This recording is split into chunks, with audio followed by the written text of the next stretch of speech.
There we go. Okay, good morning, everybody. Welcome to Coffee and Art in the Morning. I'm Dee Dee, and it's Monday morning. It's Ustream, live people in a live chat. So I am not talking to myself, although sometimes, if I record something, sometimes I am talking to myself. But most times on these long shows, I'm talking to a room full of people.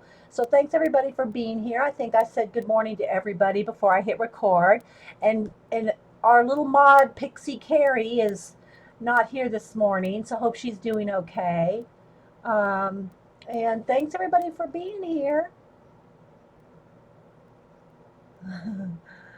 Yeah, I can't make those. I have to watch those late night recordings. I have to watch the recordings, Jeannie. So anyway, today I need to do a couple things to catch up for streams. I've had some more requests to do. Let me get the book back down here. To do another version of this that project that we did a couple years ago. Well, 2012. We did this project in 2012, where we had a what do you call it, a folder. It's a folder book, and we did a folder a month with different topics every month.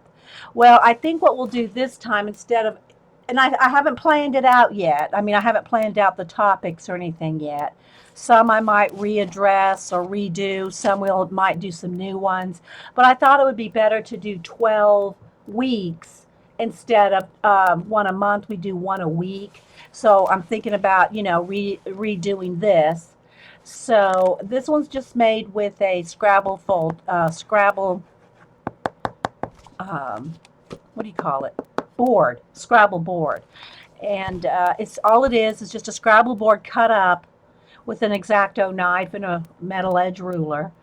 And it's I didn't even edge anything. This is just I kept it very plain so that everybody could see exactly. It's kind of like the prototype type thing where for everybody to follow along. So I didn't decorate it or anything on the outside. I just wanted everybody to be able to see what was going on. So basically, it's just a game board, and you don't have to use a game board. You can just use chipboard covered with scrapbook paper.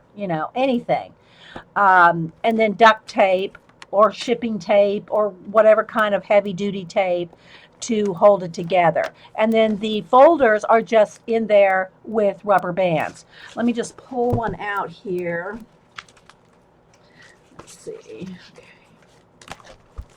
So I'm going to just pull one out. This one was from, when was this one from? I don't even know what one it's from. I didn't put the month on the outside of this one. I tried to put the month on the outside of every one, but I just kept them all in order. So what we basically did was we took a file folder, we folded it up, we decorated it, and it has four pockets. And then we would mine are not in; they're just all stuck right here. But then we would have postcards. So the actual inside flaps, I think is four. So there are 4 inches here so that it would fit. Maybe it was a little 4 1/4 because we wanted them to fit. Well, they fit right in there. So let's see. Did I fold it a little bit more? Yeah, 4 1/4. 4 1/4 so that the your postcard size cards, information cards, would fit in each pocket. Okay. So this one was decorated with that uh, graphic 45 paper. I don't remember what it's the one that had the little pigs, the little when pigs fly. See the little pigs there?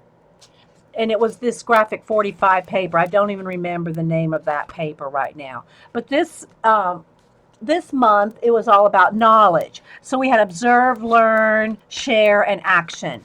And those were the little information cards that we did for that month. But I'm thinking about if y'all have any questions, put them in caps, okay? Hey, Terry. So I know you're asking me a question because the chat scrolls by pretty fast. And if you don't put it in caps, I won't know you're talking to me. So thanks, guys. Um, So anyway, I think I'm going to do one a week instead of one a month, so that the project won't take a year. It'll take 12 weeks.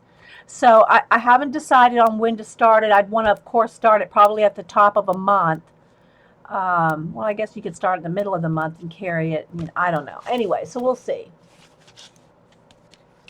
But this is the project people have been asking me to redo. So I think we might do that. All right. So again, I'm having to remeasure because I don't remember the exact size. Not that it has to be the exact size. I think I flipped this up 4 and down 1. Yeah. Okay.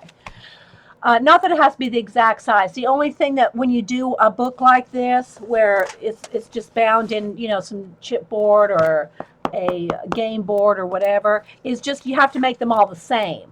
So it doesn't even have to be the exact same size as mine. Although you would want it to be at least 4 inches wide if you want to fit postcards size in there. But if you don't care what size, you can make this any size you want. Just realizing that a standard 4x6 postcard is not going to fit in there unless you make it 4 1/4 or whatever. So anyway, so the size I'm gonna go ahead and make it the same size, I think, here, and just for ease sake. And the other thing I want to do is I want to finish gluing down. I have some things just tacked in my Smack and Dragon. I just wrote that on there so y'all would know what I'm talking about. It's really smacking and dragging through the ink, but I just call it Smack and Dragon. But anyway, all these pages have Dilutions ink on them from smacking and dragging the pages through the ink. And then I've started some of them. I've got a couple pages done. I have a couple pages. All the pages have something on them, and all the pages have something glued on them. But some of them are just like this. I know I want this piece here, but I've just like with the glue stick just tacked it down, just tacking it down until I get out the matte medium and my golden matte medium to glue everything down. So, I have areas that still need to be glued down. So what I want to do today is I want to fold my 12 folders just so that you can see how they're done, and if you want to do it, and you don't have to, you can start making any of these books anytime. And again, I do not know, and I haven't planned out the topics and all that for a new book, but I just want to show y'all how I put one together. So feel free to start making your own. Okay, then Annabelle, if you have different size folders in Australia, it doesn't matter on the size. I can't stress that enough. As long as you can fit some postcards or any kind of cards, it doesn't even have to be 4x6. It can be whatever size you want. Just 4 pockets. You can make it any size you want. Does not have to be. I know people say, well, exactly what size. It doesn't matter. I'm going to show you how I do mine, but does not have to be exactly like mine. You just want to make them all the same. Okay. Okay, you just have to make them all the same. Okay, so how I do mine is first off, I open up the folder, and it is going to flash out a little because my camera just I don't know, it doesn't like white or light color. Then so all right, so I'm just going to these ones that I've done. I've gone to 4 inches, and basically I'm not much on ticking things off if I don't have to. If you start right in the middle with the score right at 4 inches, it'll make enough of a dent so that you can just fold it right up and just line up your lines of the folder that are already there. Okay? Yeah. All right, so the reason I'm doing them 4 inches this way, then I bring it down about an inch, and I'm not even measuring on this. Okay? I'm just folding it down about an inch. From the middle, if you start in the middle with your bone folder and go out, you can usually get a pretty straight line. You can be much more careful than I am when I'm doing this. But basically, that's your first fold. Okay, question. Excited for a new project. Jean is jumping in the shower. Okay. I haven't, she's not tweeting me. Oh my goodness, Jean. You're so funny. Oh my goodness. Okay. I didn't even, you know what? I didn't even tweet. Let me go ahead and tweet real quick. I forgot to tweet that I'm streaming. So one moment, please. Uh,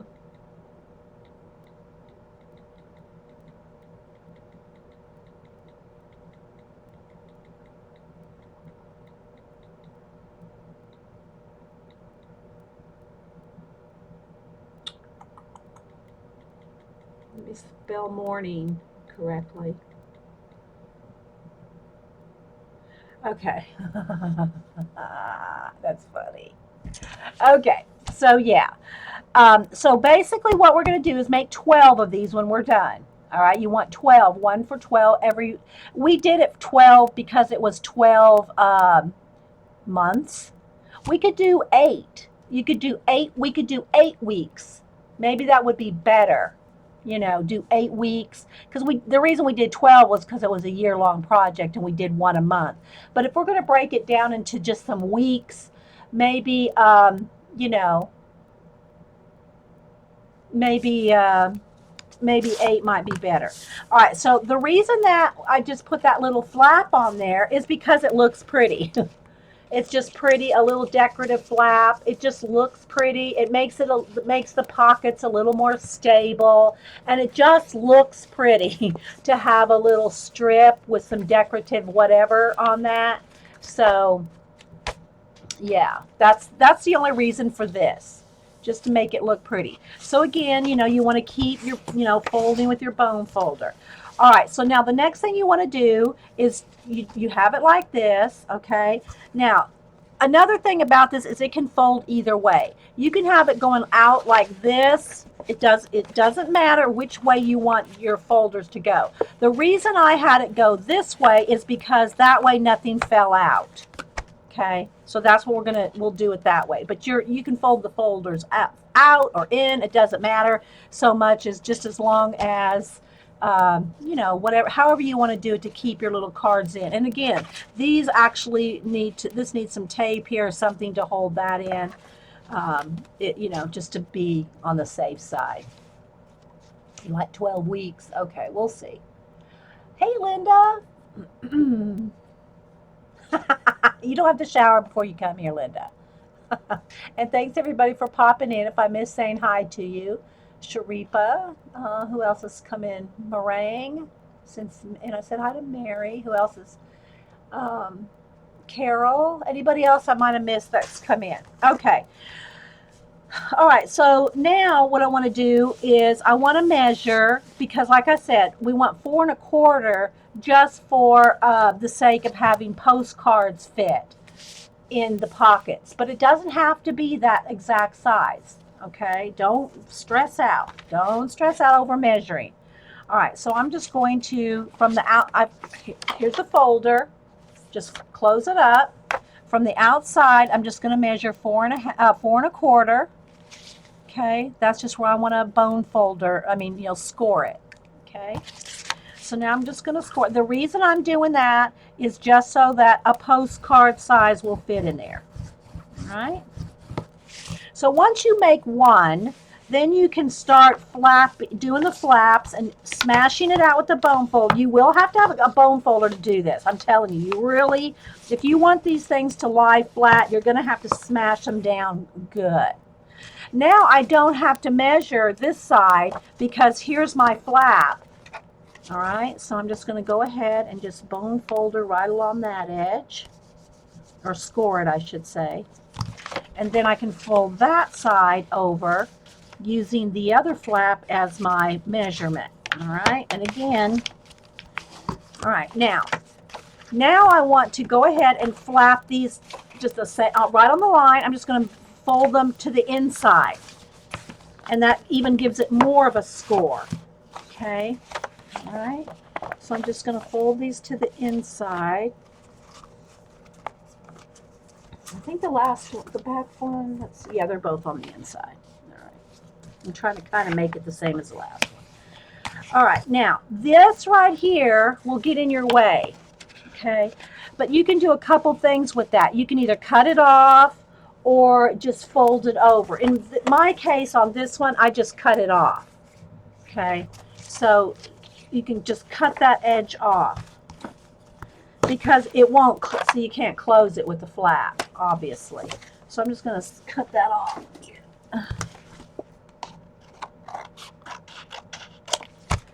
All right, on this side, did I cut that side off too? I think I cut both sides off. Yeah. You can also fold this to the outside if you want. You can just make a little fold, and that'll protect the pocket. But I just cut them off. It's just easier after you do that. All right.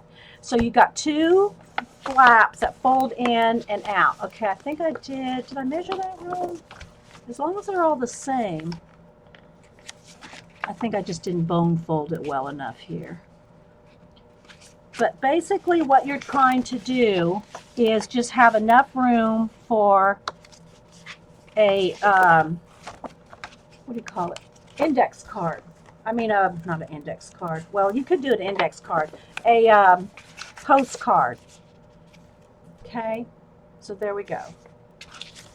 So as long as it fits a postcard. Okay, so you can kind of see here. Like that. See? All right. Well, I'm still have to, I don't know when it's going to be because I haven't planned it all out yet, AJ. So just, we'll see when I have to, and I don't want to duplicate every single topic that we did for that year. I'd rather do, maybe a couple of the same ones, but I'd rather do new topics. So I've got to have time to do that. This was just kind of like everybody wanted me to do it, and I hadn't even really thought about doing it, so I don't have any plans made up for this yet. But I wanted to show y'all how to make it. If you do want to be a part of it, this is how you make the folders. That's all there is to it.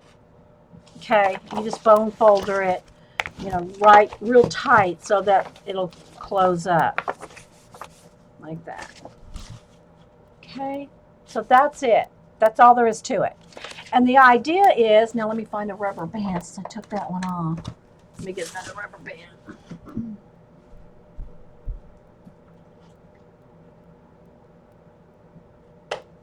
So the idea of it is after you make a board book, whether it's with a game board or just chipboard, either way, this is just 3 pieces of a Scrabble board, duct taped together, and all the folders are held in here with rubber bands. Okay. Yeah, it's just easier with the bone folder, Brenda. No, I wouldn't do anything yet, Lynn, because I don't know what we're going to do yet. I mean, you don't even have to make these yet. I have not planned anything out yet, guys. So, it was just suggested to me to redo the project. Everybody wanted to do it again, but I haven't planned it all out yet. So don't do anything. Don't do anything yet. I mean, you can make your own book, of course. You can make a practice one and make your own topics. But I have not planned this out yet. It's going to be an 12-week thing. I have to have a little plan time in there. Yeah. Okay, so what you do, though, is to how they're all held in. And again, I don't remember what month this was. I think it's January. I don't know. It doesn't matter. We'll just put it in there. Is how see how it opens up like that? You just take the first flap, because you want this one loose. You just take the first flap, and it gets rubber banded to the spine. Like that. And that's how it's held in there. They're all held in with rubber bands. But the reason you only want to attach the one side is that way you can pull out. See how you can pull the whole thing out? If you just attach the one with the rubber band, okay? Then all the flaps come out, see? And that's the case with all the months. Or in this case, yeah, months. See? So if you want to have both sides seen, you can pull out and see all your postcards. And this one, this one we did a clip art project where we decorated, colored, just like all the color books now. We colored clip art, and I did a show a couple weeks ago on coloring book pages and clip art. So even if you don't have coloring books, you can use clip art. So that's what these are, is just printed out on cardstock, some clip art, and we colored it. So maybe we'll do that as a theme, color booking. We'll use color books and clip art. to do these projects. That would be fun. Then because everybody can color. You know, everybody can color. So if we use color books and clip art for, you know, the 12 weeks, that would kind of be fun. What do y'all think? Let me write that down as an idea.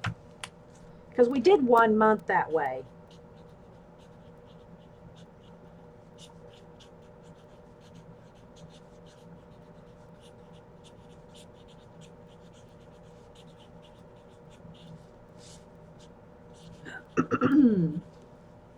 Yeah. Jeannie likes that idea. So anyway, because we did 1 month that way with all different kinds of cards from clip art. So you can see you got tons of them here. And then you can either write on the back or write on a separate postcard size, because you can make this any size you want. This book can be smaller. It can't be too much bigger because you won't get 4 flaps, but it could be taller. You know, you don't have to make this so deep. You can make the book taller, which we've done that a few times before on the show with file folders. Hey, fairy treasures. How you doing, Angie?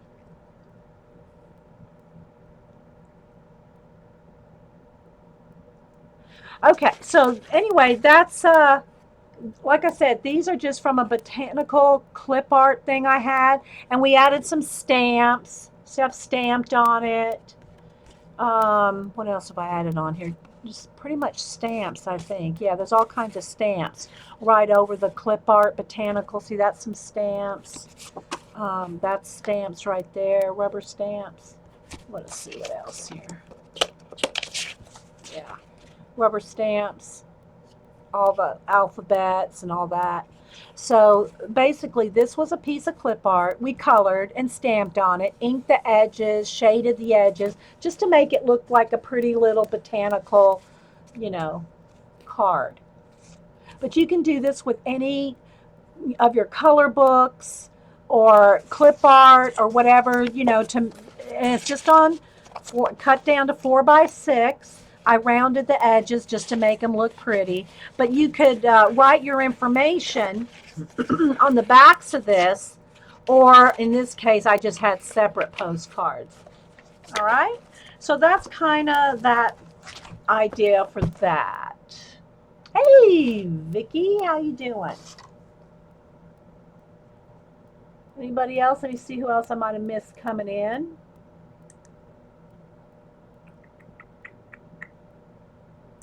Hang on, I got to get my people back here. Where is? Oh, let's see. Here we go.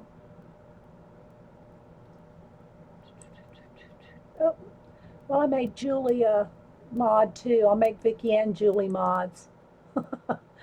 I think our Pixie is sleeping in today. All right, let me get my chat back. Main chat. There we go. So y'all behave in the corner up there, Julie and Vicky. You hear? Y'all behave in the corner. So let me just scroll here, see if there's anybody else I missed. Saying good morning to. I think I said, oh, and y'all, Mountain Dreamer is Teresa Dreamer. We're going to call her Teresa Dreamer. So she's been watching recordings, but it's her first time here live. So y'all be nice. Okay, so anyway, there's the idea for the file folder, a new one, okay? And again, if we do 12 weeks, you'll need 12 folders. But, you know, let me plan it out a little first, guys. I got to plan it out a little bit, all right? Somebody just suggested doing it again.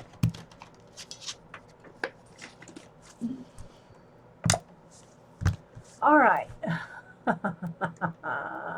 Not going to behave. All right, let me take a sip of coffee here. Okay, so like I said before I hit record, the other thing that I wanted to finish today, so every folder has, yes, exactly, Stacks. Every folder will have a different topic and subtopics. Now, how we did it with the year-long project is we had one main topic for the month and then weekly, 4 weekly subtopics. Well, since we're going to do everything in one week, it probably won't get as involved because you're only going to have 1 week to work on a folder.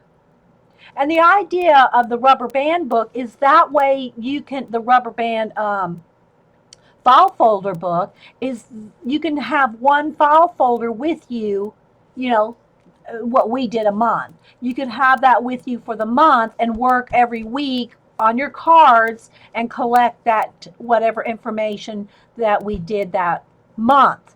And you had 4 weeks. Well, if we're going to do one file folder a week, we can't get as involved and do four too many. You're not, Vicky? I wonder why. Huh. All right, see if that worked, Vicky. I did it again.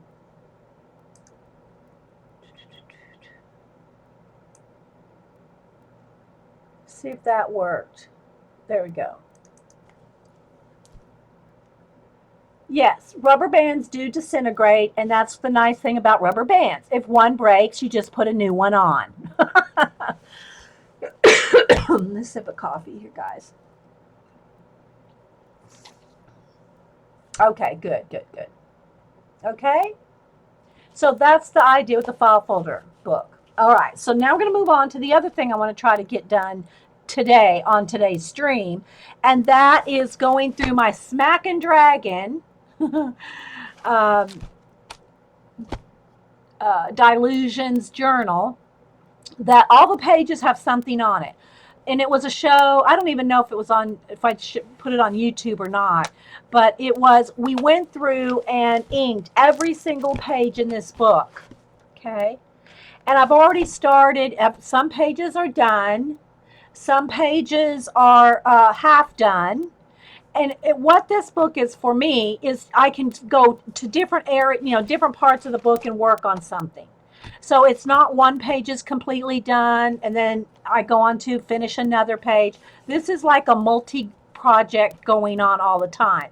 So for me, I have other books that I do finish page by page, or pretty much, like the other one of these that I have, and I've shown it a whole bunch of times.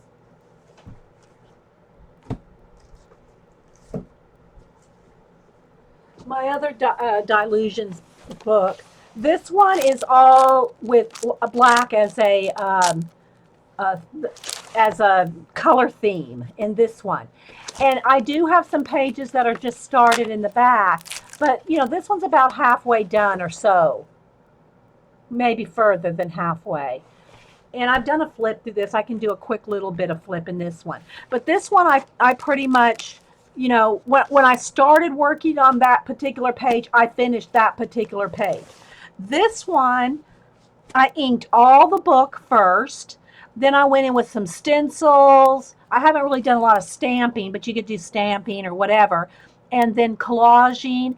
And as I've been finding collage things that I like, I've been just tacking it in with a glue stick. Let me find one for an example. Some things are glued down, but I have areas of some. And I'll flip through this. Okay, here. This is not glued down. Okay, this is just tacked down with the glue stick.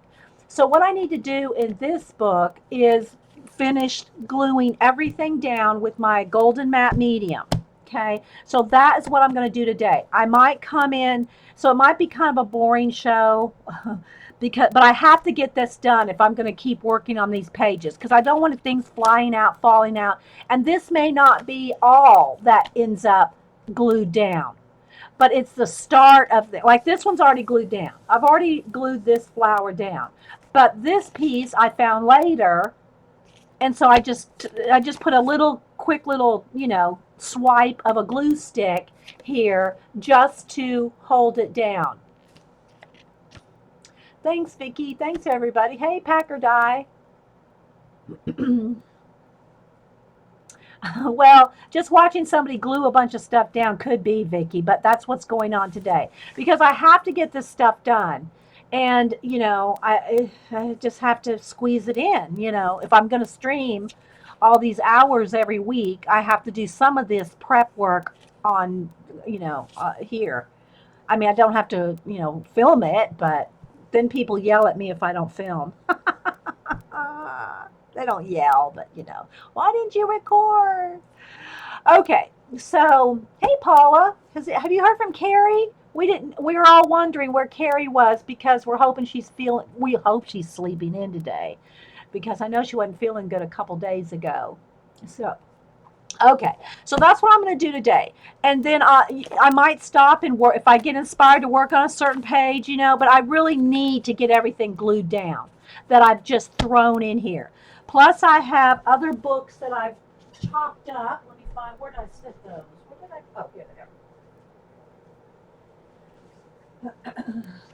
I also, in addition to my drawers for collaging, I'm trying to not collect too much more stuff unless it can fit in my other collage folders. And I deconstructed some different books, like this was the Greek Conquerors. And so I basically, look, I took the book apart, I put some packing tape just to hold it, make sure the spine doesn't fall apart. And then this is all that I kept. This is all I kept out of that book. So, but this is a nice folder. It makes a nice folder to hold that. So again, I'm whittling down my books. I still have tons more books of that I buy on clearance to use in collage. And but the book itself makes a nice just folder to hold what you cut out. Let me show you some of the other ones.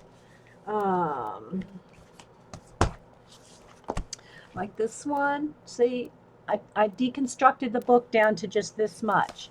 So here's just what's left from this book. Now, granted, there's probably still 20, 30 pages, but I've deconstructed it down to that much instead of a big, thick book.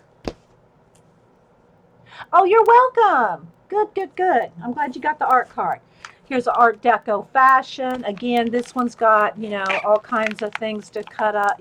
I've already cut out of the book what I wanted. See, like this book, I think I got for $5. I got this book for $5. So basically what I did, okay, now this one, okay, I have not put packing tape. So let me put packing tape just so you can see.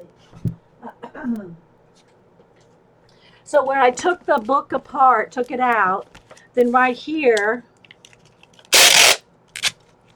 I'll just put a piece of packing tape right on that spine just to help stabilize, and you don't have any little bits of paper coming out or falling apart like that. Okay. And it makes a nice little folder for the things you cut out. And don't email me. These are all books that are on clearance. And one time I went into my Books A Million and I had a big stack of books that I got for $2, $3, dollars, and they were in the clearance section. And they said, "Oh, what are you going to do?" I said, "I cut them up and use them in collage and in art journals." "You what? You cut them up and you use them in art journals?" I went, "Yeah." "Oh my gosh, oh my gosh." And I said, "Let me ask you this. If I don't buy these on clearance, what are y'all going to do with them?"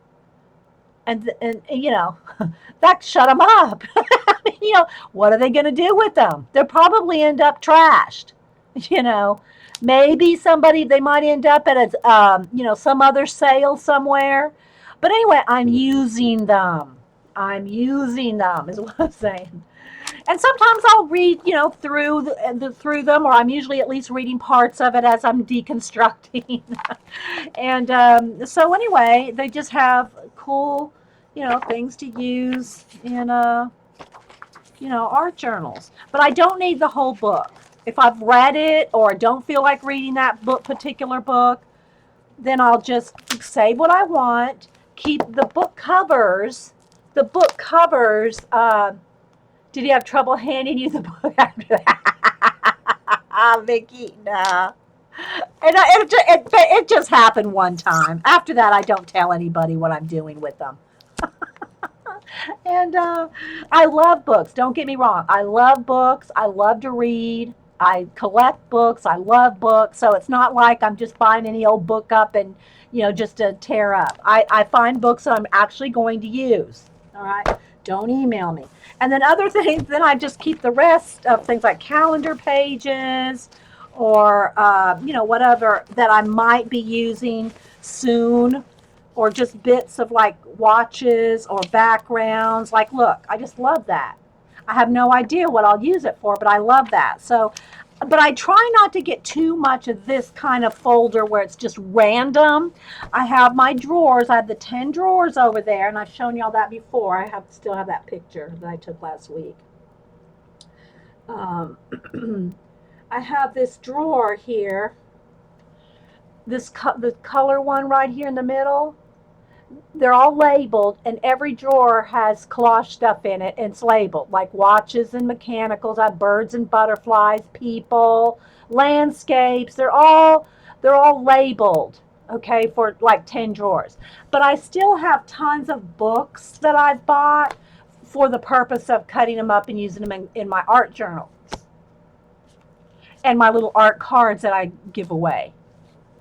Okay. Hey, Mama 4, CB, anybody else popping in? Okay, so anyway, I just wanted to show you that this is just a way to, save some of your collage stuff. Even if you just have one of these, just to keep. If you're not a big collager, you just do it occasionally. You just want some stuff to use in your art journal, some magazine stuff, or just plain old folders like this. I do both, plus the drawers. I'm down to one bin of ephemera and one bin of collage fodder. I got rid of all the rest of my collage fodder because it was overtaking the spare bedroom, not even this room. So that's when Denise was here and helped me reorganize here in the studio. And then those other bins of collage stuff, I just got rid of it. Okay.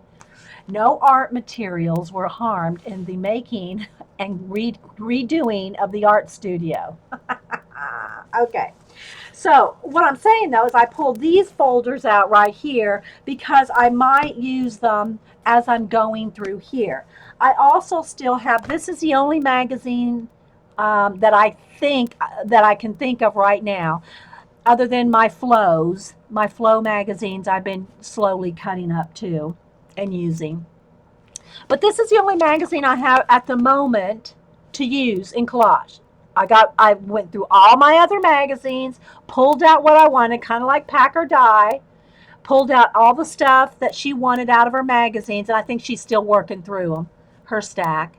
And just, you can either put them in a folder or just put them in some kind of if you've deconstructed a book, this is a smaller one, of course, it won't hold a full magazine page. If you've deconstructed a book, to put your magazine images in, however is best for you to organize. I just wanted to say all that because I want to work in this journal today, and this journal is an ongoing thing. I have a few pages done, but not many. This one I'm just kind of like building. I'm building this book, okay? Whereas this one, I did more page by page. So I'll just do a quick flip. I think everybody's probably seen this one. I started it in 2013, and I started it as a calligraphy book.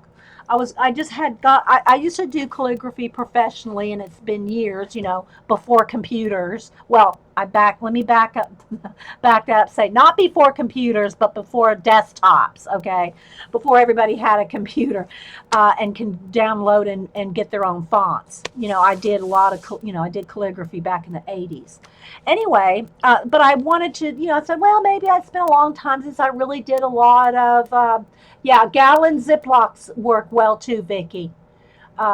For me, baggies don't work because I have to take everything out I have to be able to flip, I have to be able to do this, like this, and flip. I'm a flipper, not a stacker.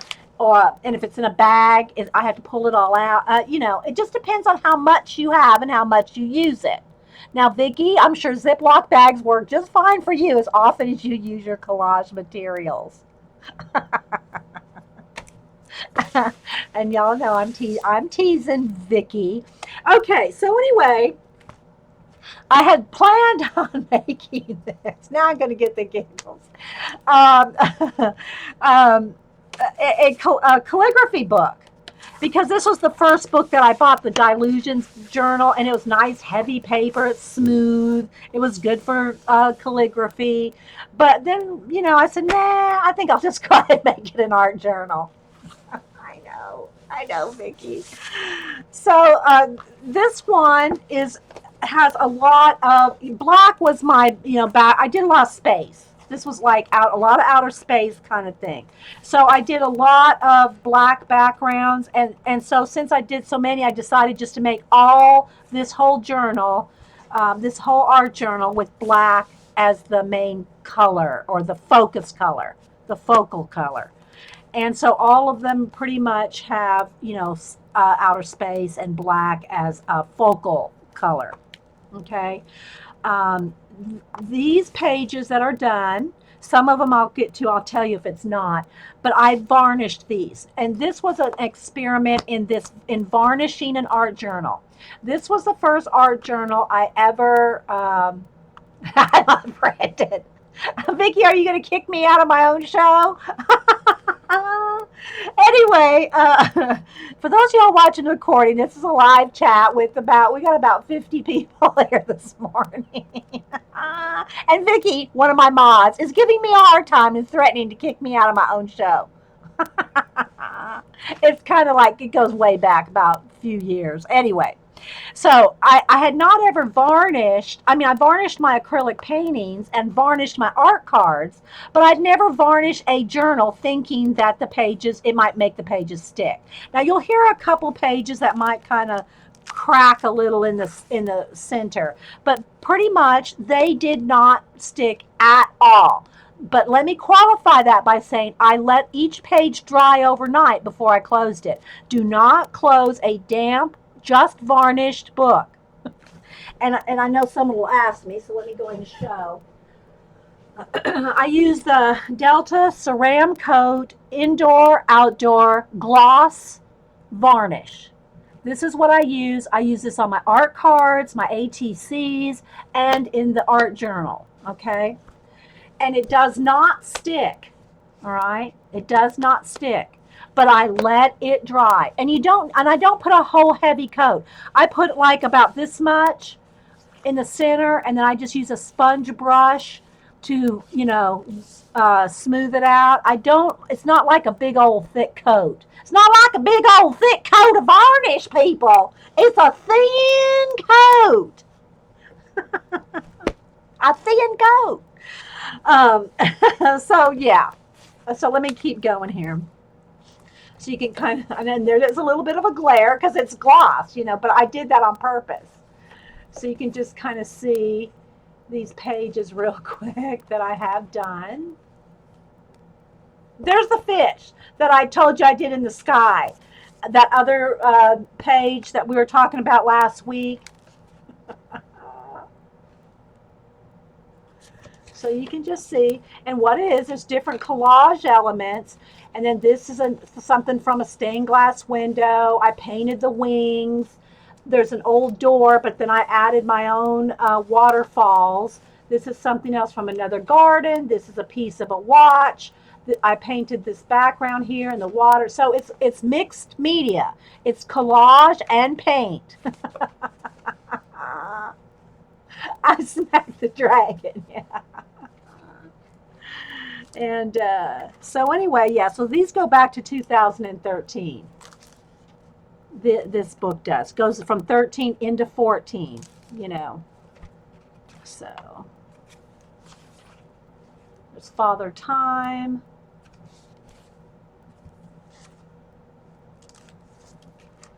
And some of them I've titled.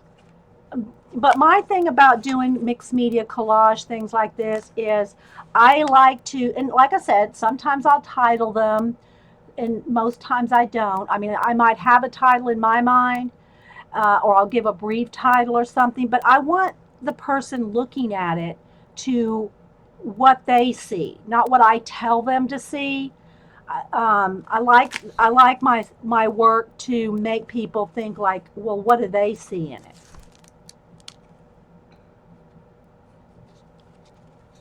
Oh, thanks, Vicky. Thanks, AJ. Yeah, these I did all with, well, like this one doesn't have space theme in it. This one was more without stars and stuff. But, you know, a lot of them, most of them in this particular journal do. Okay.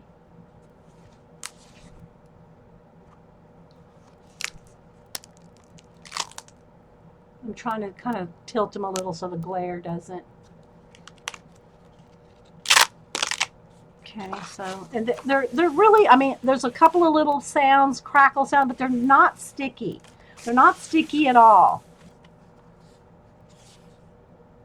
Okay, this one's not done and it's not varnished, just so you can see one in progress.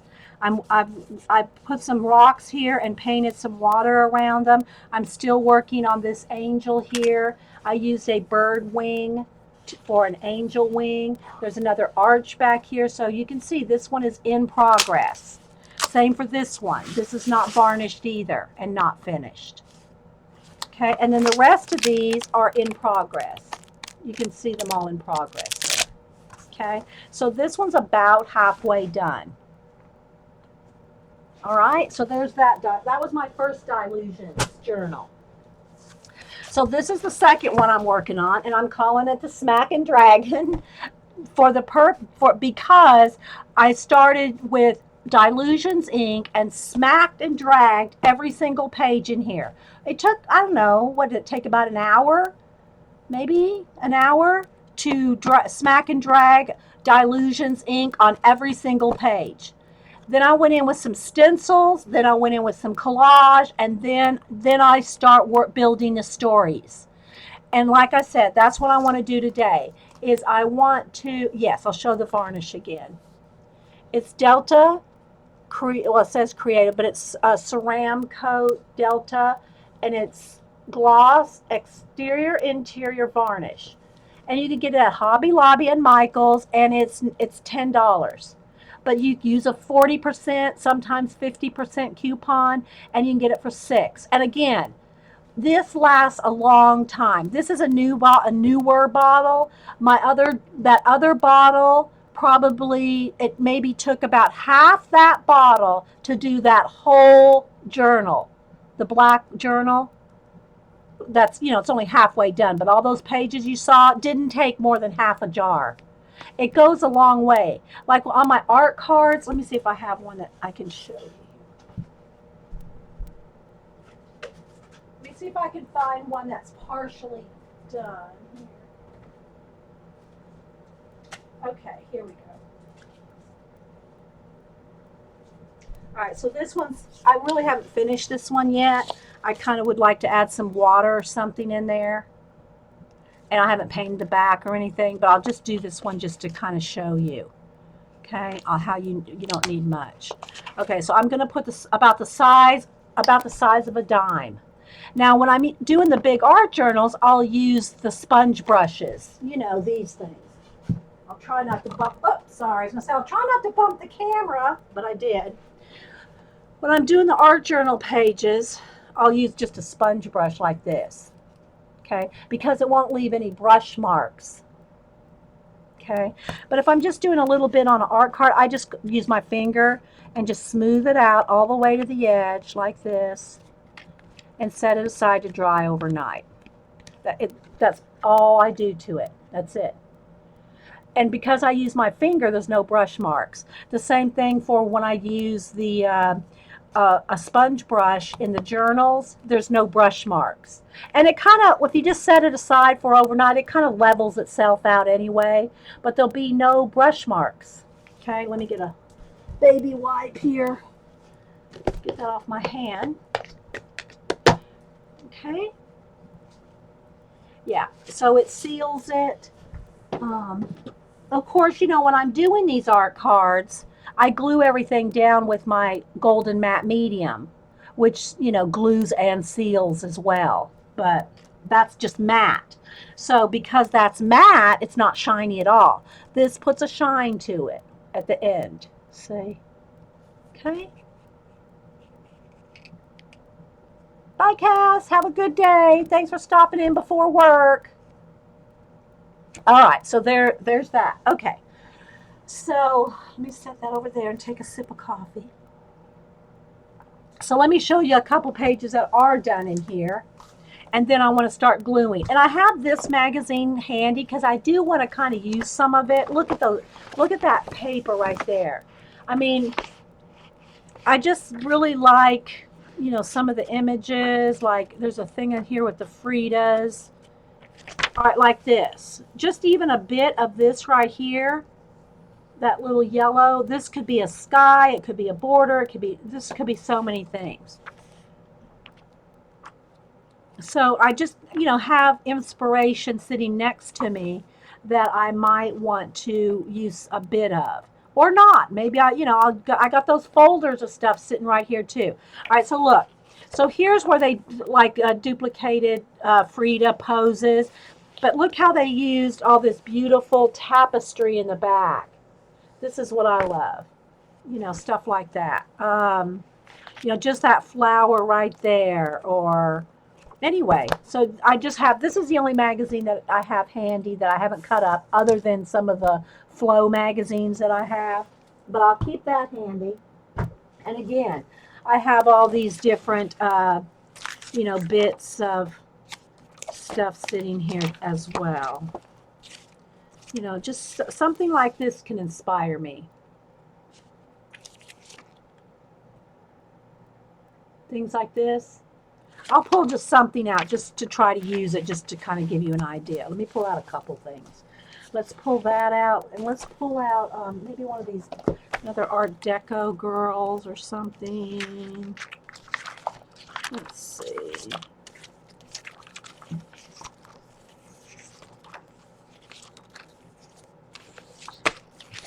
I don't know, maybe her. We'll just pull something, just to have something pulled out. Okay. Maybe another watch. There's a bit of a watch. Let's see what's in this folder. This one doesn't have much. It's got a couple of animals in it. Okay, we'll go with this. All right. Yeah, it's really cool with all the Frida stuff in it. All right, so we'll have a couple of little bits of inspiration sitting here if I need to add something else. But again, I have tons of stuff that's just been tacked down with a glue stick. So if I come across something I really like, let me grab a glue stick here. Whoops, where's the lid to this? Hang on, it's right here somewhere. There it is. Okay. So what I'll do is if I come across something like, let's just say I really like this and I come across this page, I'm just going to just show randomly. I'm not going to put it down here. But, I think this will go good here. What I'll do is I'll just put a swipe of a glue stick and just set it, tack it there. And you can still kind of, lift it up or, pull it off or whatever if you want to move it. Actually, I kind of like that right there. Hang on, I might just put that there. And if it is better to tear. I always tell y'all that, and then I pull out the scissors. It's better if you're going to paint in a collage item. It's better if you can to tear the edges because the paint will blend much better if you tear it rather than cut it. Yes, I think it's the only issue that's come out so far. It's a brand new magazine called Womankind. It's says display till September 30th. It's the premiere issue as far as I know, and there may be one other before this one. There might be one other before this, but anyway, I got it because of the Frida of it. And, but look at it kind of reminds me of how Flow has pretty borders and things around their articles. Here's a whole thing, and I'm going to keep this article. It's all on bees. I love, thing about bees, but look at that page. This page will probably make it into, let me go under the table here. I have a book. I bought this Jonathan Adler plastic sleeved book just for the purpose of keeping things like this. Okay, so I'll cut this out and it will probably go in this book. Oh, wait, real quick, let me just tack this little bit down here. Okay, with just a piece of glue stick. Now I'm going to come back here in a minute. I'm going through this whole book and gluing down everything. So again, it's going to be a glue day here, and I might stop and do a page or two, or maybe not.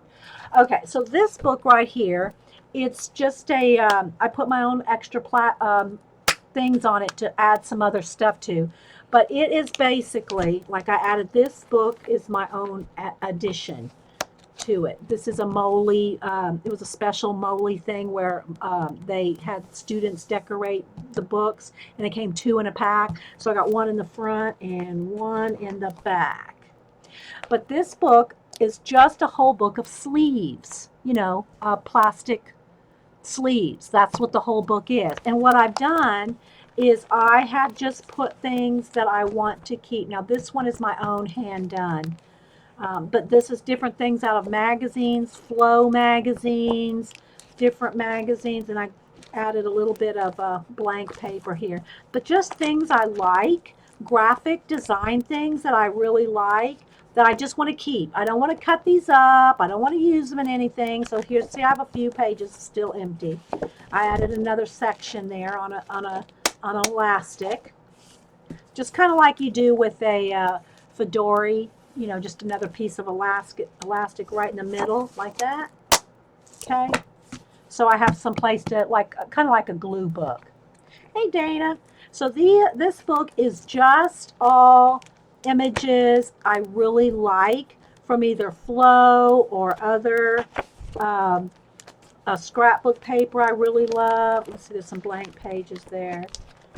Something like that. So that is what this book is. It's kind of like a glue book, but mostly with plastic sleeves. But any kind of images I really want to keep, that's what this book is. And it still smells nice and plasticky. It smells like an old Barbie house when you were a kid. You know how that new plastic smell? So it kind of just reminds me of the plastic toys, All right, so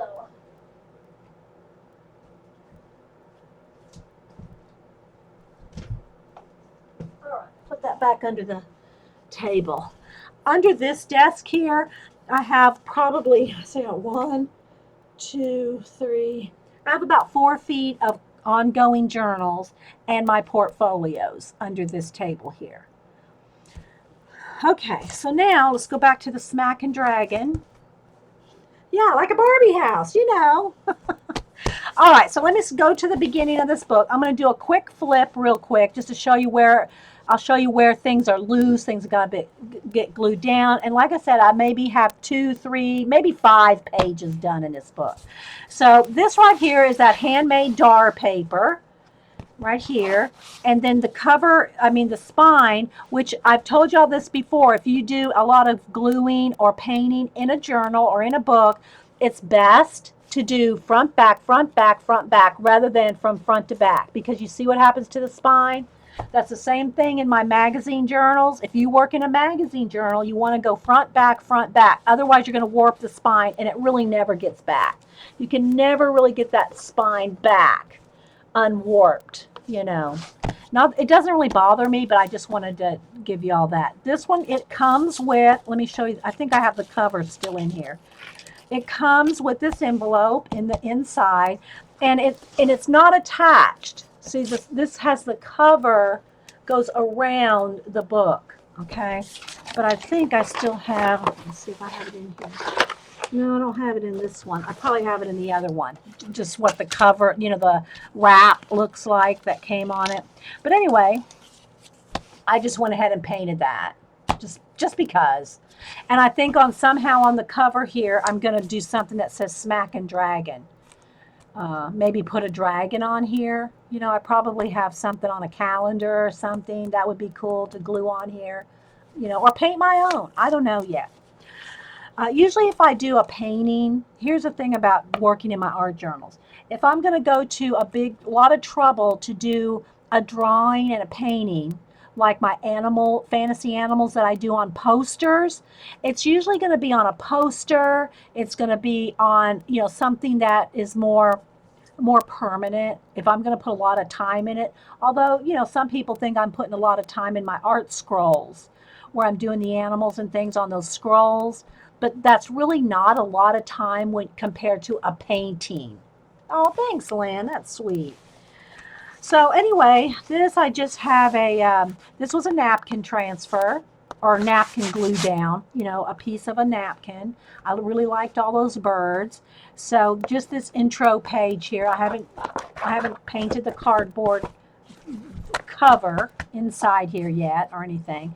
But this is just a napkin. And again, we've done lots of napkins. I had a napkin journal, and I showed that not too long ago, so I won't drag it out. Even though Linda likes that one page with the spider web, I did deconstruct that journal. Well, it was a journal of 12 by 12 scrapbook cardstock that I had made a 12 by 12 art journal out of. For the purpose of doing a napkin journal. And I'm not a bookbinder. Like I said, I use rubber bands. Y'all saw, the beginning of the show. I don't sew. I don't, I glue. And sometimes I don't even glue that very well to make journals and books. So it kind of fell apart. So I just took it apart. But it was it's a huge 12 by 12 napkin journal. And so I've talked about how to use napkins on your art pages and stuff like that. But that's what that is. Okay, so this is one that's done. And now none of these are varnished. Now here's the thing about this journal. This journal started as Dilution's non-waterproof ink. All right. So I probably will not try to varnish this book because it has Dilution's ink in it. Now I will still glue things down with my matte medium, which can reactivate the ink and smear it around some, but that's at the stage where it doesn't really matter stage if it smears some ink around because it's at the building stage. If I've completely finished a page, I am not going to want ink to smear around. Okay, so I probably will not varnish these pages because I can reactivate the Dilutions ink that I started the Smack and Dragon process with. Now I can spray them with the sealer and go through all that, but knowing me, I probably will not do that. But there's always the options of where you can seal it and all that. But even a wet spray sealer on Dilutions will probably reactivate it. Now on some pages, I might have done a whole lot of work on it with matte medium. So they're already kind of sealed. So it just depends on how much you seal it with your matte medium or how much ink is left after you've put paint on it. It's all going to depend on that. But if you are going to cover your pages with a varnish, just be aware if you're using inks or non-permanent, sprays and stuff like that, they can move. So just a warning. This one I called She Grew the Stars. So that's what this one's called. And so that one's done. This one's done. Oh no, I did want to put some birds in this sky. I want to put some of the little cutout or stencil. Let's see, where's my stencils? Oh, where did I put those? Oh, they're under the table. Good grief. I don't want to bump the camera.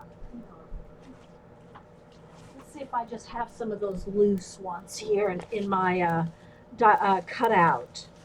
My cutouts from my silhouette cameo. I think I gave them all away, so I may not have a loose bird somewhere. Let's see though. Let me flip through. Okay, well basically I have, my cameo cutouts like this. All right, these are butterflies. I really want some birds up here, but I'll just show you it's kind of the same thing that I want to do. I either want to stencil some birds up here, or I want to cut out some birds and put them in flying across this clouds here like this. But I think I have to cut some more birds. But anyway, I want some birds coming across here. Or I want to stencil some birds going across there. Let me see. Do I have any loose? Don't have any loose birds. I need to get out my cameo again and do some more cutting. And I know Jeannie wants a few things. Let me just flip through here and see if I have a bird. There's some feathers. Those little doves, And all my stencils are under the table that I'd have to bump the camera to get to. So I'm not really wanting to do that. But I think you get the idea.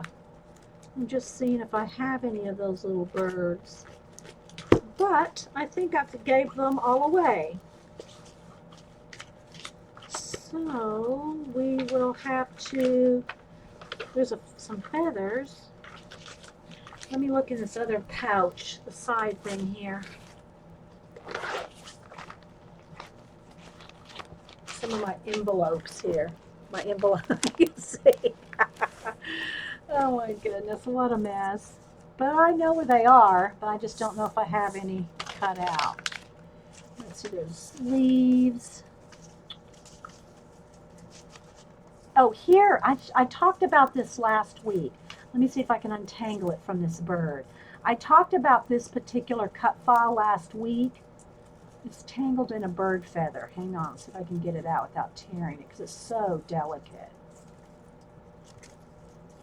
One moment, I'm trying to get it untangled. Let's see if I just tear that little bird thing there. There we go. Okay. This is one of my favorite things, but it is tangly. Hang on, still there we go.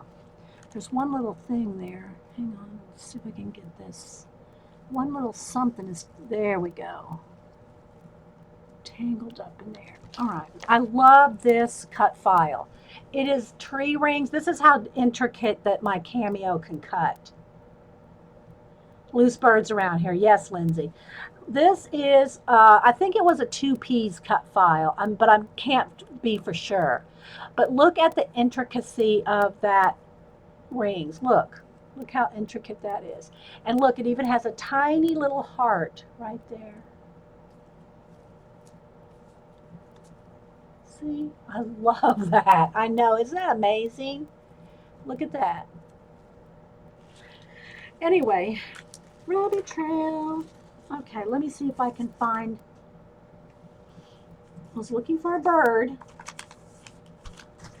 Put these other shapes away. But I want maybe 3 or 5 little birds flying across, and they're tiny. You can cut, that's the thing about the cameo. You can cut it down. Here's some birds. You can cut it down to any size you want. I want them a little smaller than this, but this is what I'm talking about, these birds. I want them flying across there. Let's see if I got any more in this little envelope. Let's see, there's some black. Here we go. This is what I'm talking about. Like that. Maybe a couple of different sizes. Like that. Let's see, that's kind of big. Well, I'm a little smaller. Here we go. See? And then I want a smaller one and a smaller one. But these little birds here, these little doves. Let's see what else. I have a tinier one somewhere left. Maybe I will have to go with that size. Let's see, maybe one there. Like that. No, I want this side there. And maybe 2 over here, something like that. Something like that. That's kind of what I had in mind right there. Let's just go for that. So yeah, so you got little bats, all kinds of things. All right, so well, maybe I need one. Well, I don't know. I don't like having 5. I mean 4 at the top. Okay, we'll just go with those 3. But that was my plan, right there. All right, let me put all this away. And I just have a binder here. It's an old Technique Tuesday stamp holding binder, and that's what I use for my cut files. All right.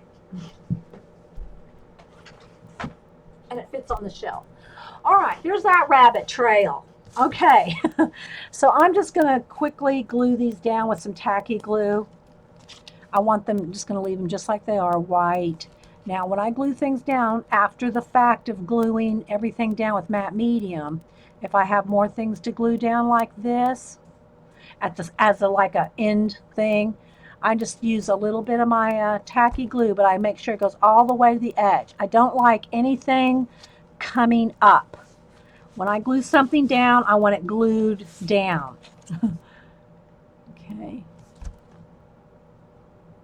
Now when I do scrapbook pages, I don't worry so much about it because they go behind a sleeve. So I don't ever really worry about anything. Is that Jean? I don't really worry about anything coming up on a scrapbook page because it goes behind a sleeve. But when you got an art journal like this, you know, everything's pretty much, you know, it's just loose. I mean, you know, there's nothing protecting your pages unless you varnish them. All right, so there we go. All right, now let's see if we can, have you ever made a Halloween book? No, I'm not really much into Halloween. Now, I do pumpkin carving. I've done pumpkin carving contests. Now, you know, I'll help the kids with some, you know, costume or something, but I'm not really a Halloween girl. Don't tell Linda. Don't tell Art Unit. No, she knows. She's here. I'm just giving her a hard time. All right, so there we go. So that page is done. Now, here is the one that we did this dog in that time. Now, I did draw him, and drew this pug, and we did a kind of a pen and ink and watercolor and a little bit of, it was a mixed media. We did a little bit of everything to draw him. Then another day, we turned him into a motorcycle guy. Has a little tattoo that says Mom. You know, we put a helmet on him and spike collar. Let's see if we can hold him up.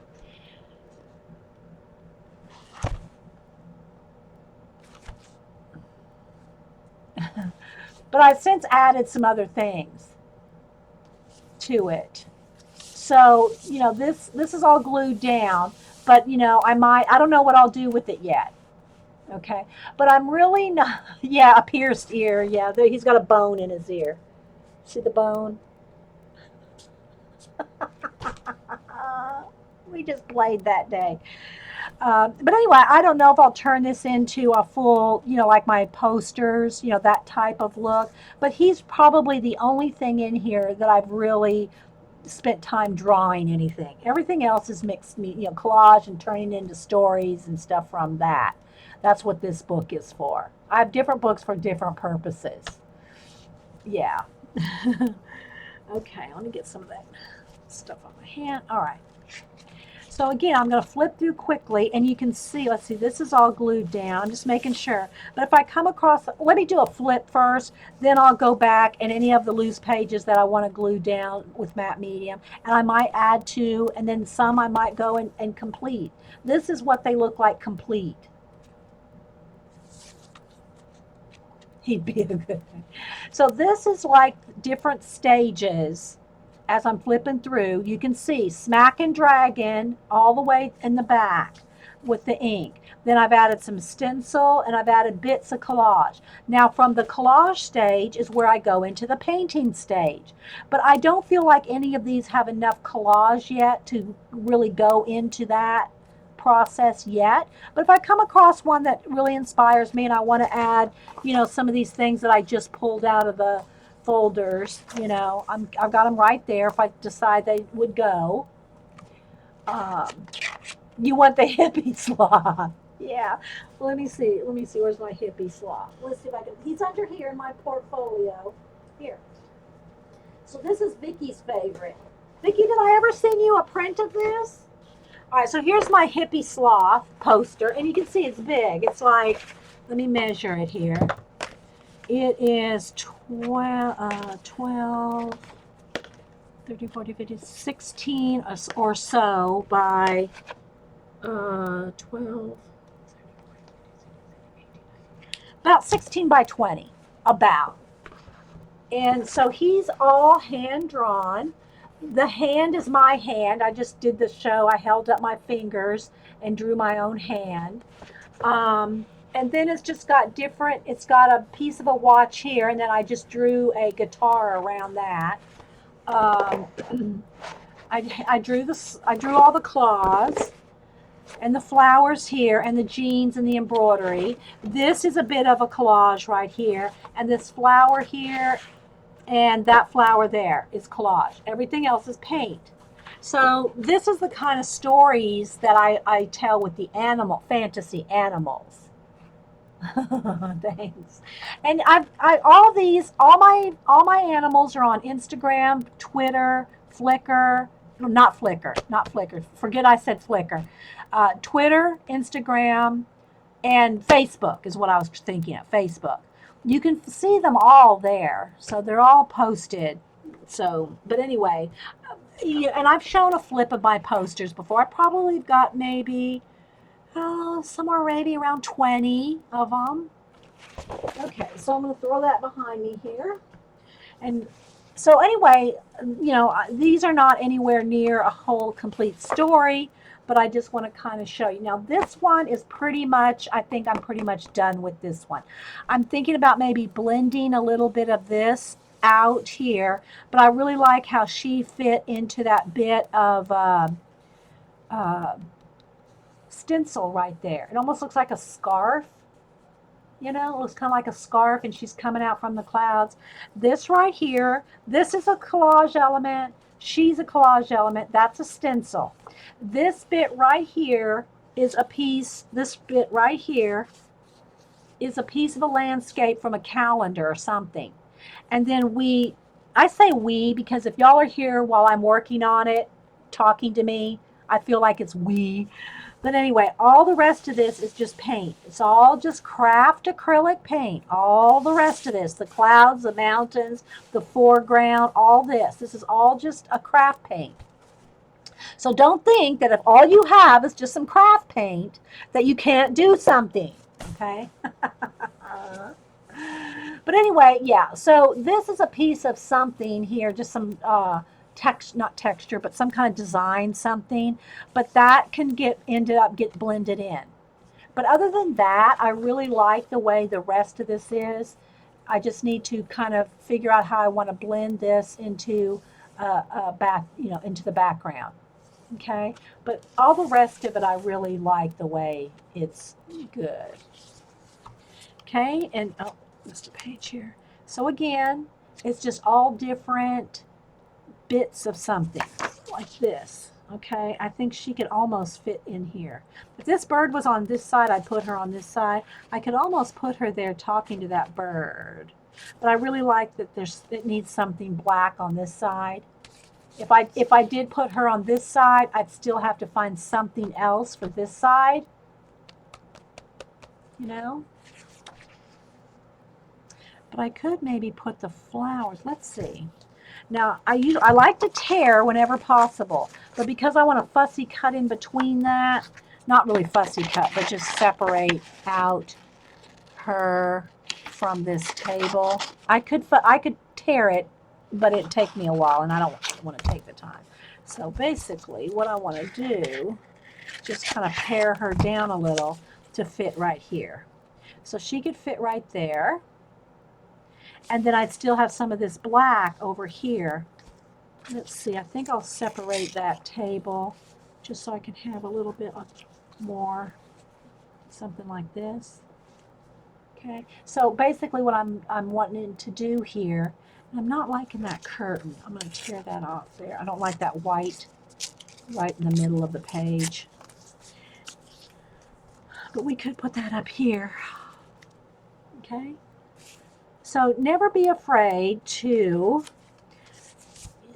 not use the elements like you think they should go. All right, so there we go. So that's how I will glue this down. All right, so real quick, because I want to flip through the book before I start gluing, this is where I would just take my glue stick, and I mean, I'm just like putting just a tiny, just enough to hold it there. Just enough to just tack it there for a second, because we're going to come back and glue these down. Okay, but this is what I'll do if I find something and I don't feel like, getting out the matte medium and all that right then. I'll just tack it down real quick, and it'll stay there enough until I get back to it. So if you have an ongoing journal like this, I need to prop this up a little. If you have an ongoing journal like this and you just, find some little element, you go, oh, that looked good there, but I don't really want to get out my matte medium and glue and make a mess and heat dryer and all that, then just take your glue stick and just tack it down for a minute, until you, or for however long, till you get back to it. So that's what you're going to see as I'm flipping through here. You're going to see, and I didn't put much on there, you're going to see where I've had a bunch of stuff just tacked down. You got to tack it down a little better than that. Okay. Where I've just tacked things down and waiting to come back and glue things down. Okay, all these are glued down, but it's not done. See, this needs something else. It needs a little figure. It might need something else here. I don't know. It might even need this. I like that, because it brings some of the blue on both sides. All right, so where I just tore this little bit of watch out, I didn't really like the watch, but look at all different ways. Don't just think that when you tear something out, it has to go exactly that way. And if it's something you end up not liking, you just paint over it. Okay, there. I really want that lined up more like this way though, like that. See, this will all get painted in. There could be a little water right in there. This could be a water wheel. Water could be splashing off of this. This is a whole nother dimension right there. See? Okay, so we'll just go with that. I'm just showing you how I will do a little bit here or there. Okay, this I think is all glued down. Okay. Again, you need some more something here. Could use a big green leaf or something. But I just want to do a flip first because I'm stopping to work and I told myself I wouldn't do that. So you can just kind of see how I just add things as I find things or as it goes. Is that Jean? Let me see. No, it's not Jean. I'm blaming Jean for everything, aren't I? Okay, so she knows it's all in good fun. Okay, so yeah, so there's all kinds of layering going on. And if I see something, that I want to, here's a pencil. Well, I don't have a pencil right here, but I do have here's a purple. See, I can see there's an arch there, I might want to, I'll just add as I go until something really grabs me, and then I might finish the page like I did, these ones. All right. All right, again, here's some more.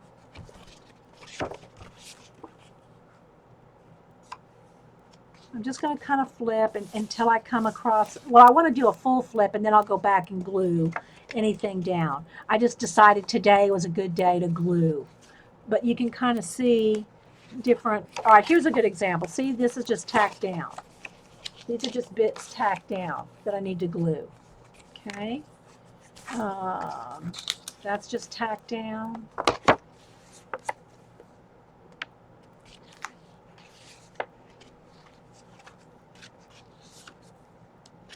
So I don't want to take too long. This is just tacked down.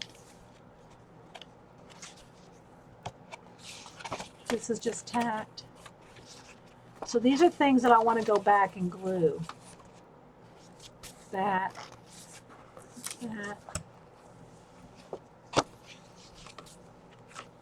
This. This is what we just did earlier. And like in this case, I had this red page and I could see just a tiny, tiny bit of blue in it. So I really like these elements of these designs that I just like. You know, they might end up just being one thing. They might end up being just a plain, you know, background. They won't just stay like this, is what I mean. They're not going to just be a chunk when I'm done. Okay, they'll all be different things will happen. Again, this needs glued down. These need glued down. I picked these just by the color. I like the design in them, and I needed some orange, yellow ochre, teal, and blue. And these little bits just happen to have all those colors in them. So they got glued down. So you can kind of see, you know, I might just choose a bit by color, by the texture. This right here, this texture just went well with the feathers of the bird. So look, see how he's got, look at his texture. And then see that little bit right there? It just went. I don't know what this will be yet.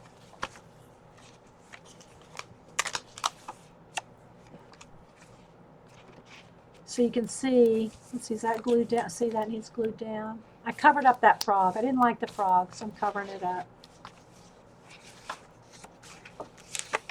This will all get covered up. But there's those birds that I was looking for. This is just the leftover of the stencil, or the negative space of when I cut the birds out on a big 12 by 12 sheet on the Cameo. And this is the stencil part of it, so I just used it to put a flock.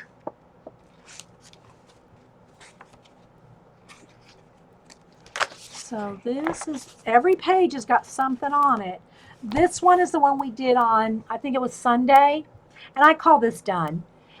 This is the one we did on Sunday where I showed you how to use your color book images and cut them out, color them and cut them out, or make a copy, color them and cut them out, however you want to do.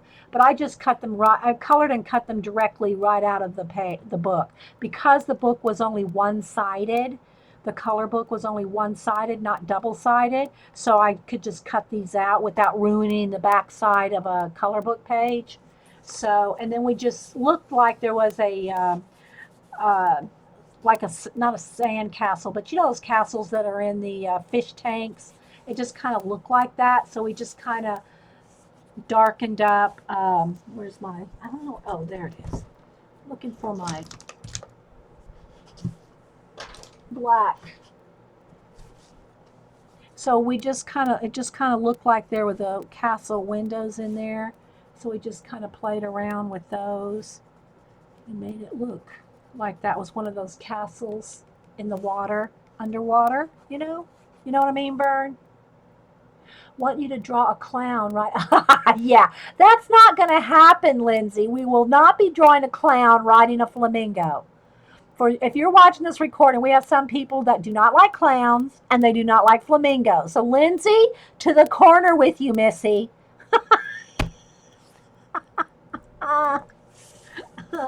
To the corner with you. So anyway, these were just little clownfish that were in, let me get the color book that I took this from. Where did I?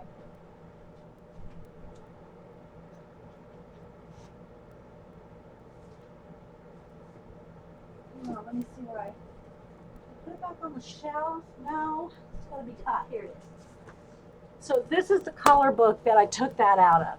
And again, this is one-sided. Say so.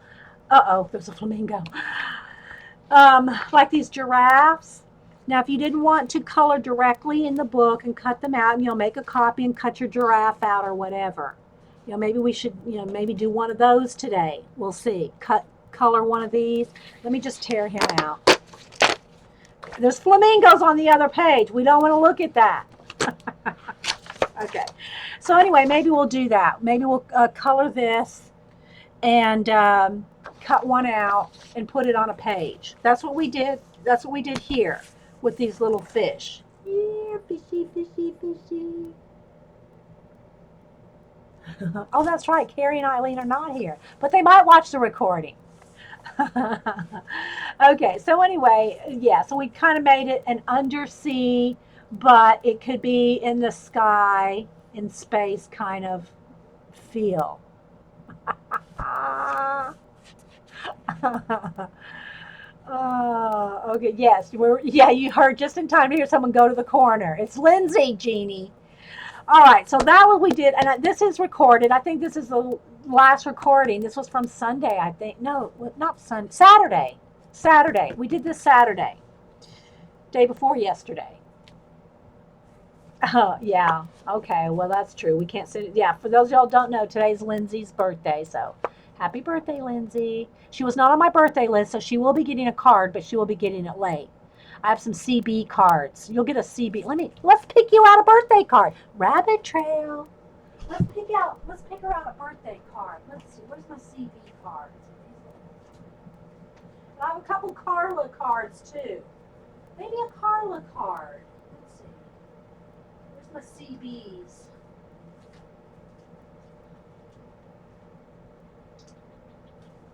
All right, so let's see. Let's pick Lindsay out a troublemaker card. No, her cards are so pretty.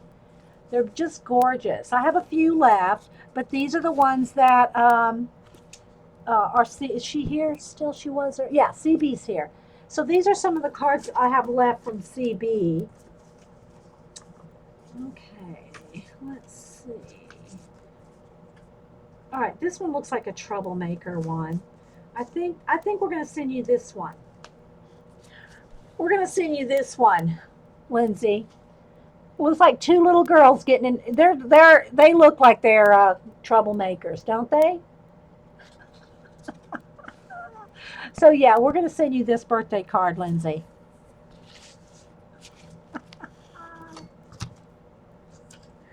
Let me put a note on this one.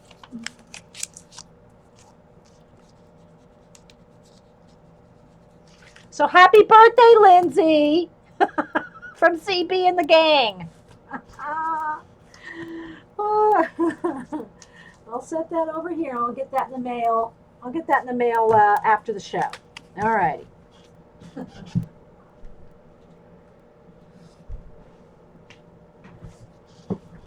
You're okay. You're welcome.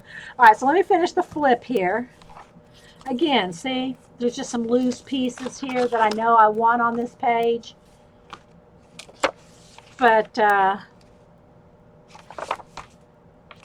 these are some this is I don't know who did this doily stencil. This is the Crafters Workshop, one of the Cathedral, the 6x6 one. Paul is tempting me to go and get the 12x12 Cathedral window one. Okay, I got a couple of glasses on this one. Is that glued down? Nope, see, that needs to be glued down.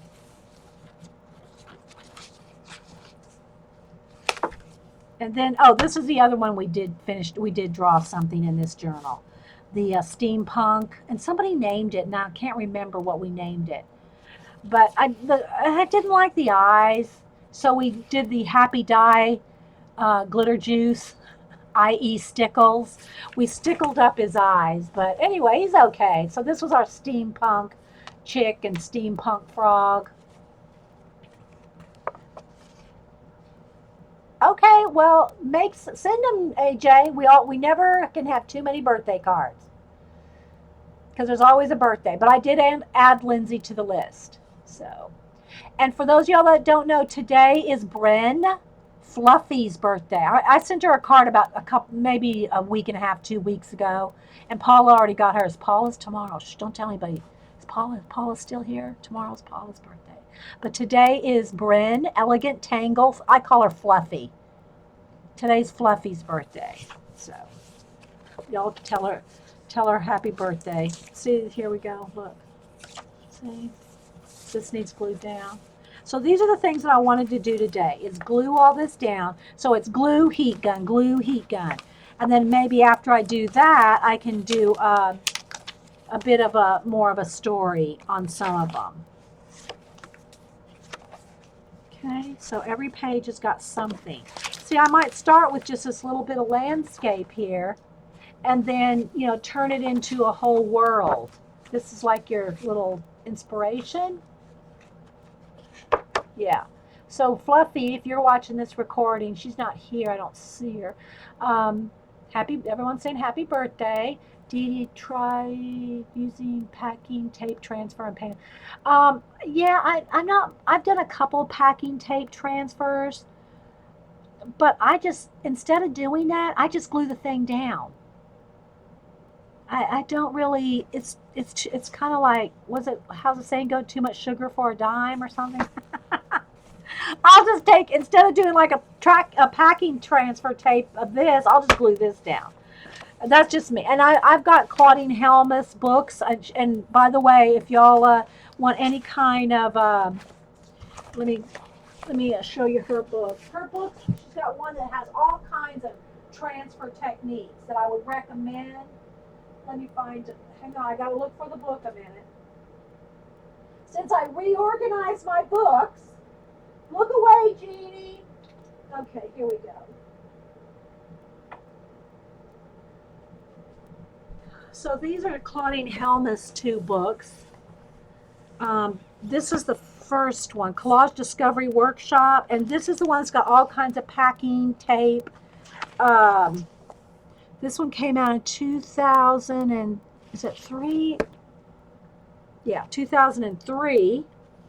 And she's got all kinds of, you know, creating backwards, making image transfers. She does heat transfers onto glass, heat transfers onto wood, caulking transfers, contact paper transfers. Then she has wax transfers. I know she has tape in here somewhere too. But anyway, this book has got all kinds of ways to do, you know, backgrounds and paints and heat transfers and wax stamping, antiquing. Like I said, this one came out in 2003. Architecture Freeze. This looks like she did some kind of a transfer of that. Yeah. Yes, Enabler Alert, Jeannie. I think, Jeannie, I've shown these books before. They're older. So you can kind of see all the different. So that's Collage Discovery Workshop 2003. Then this was Collage Discovery Workshop Beyond the Unexpected. And she did workshops around the country for a long time. I think until they had to move. Her husband got a different job. They moved up to Washington, D.C. area. And I haven't kept up with her, so I don't know. I don't know what she's doing like the last year or two.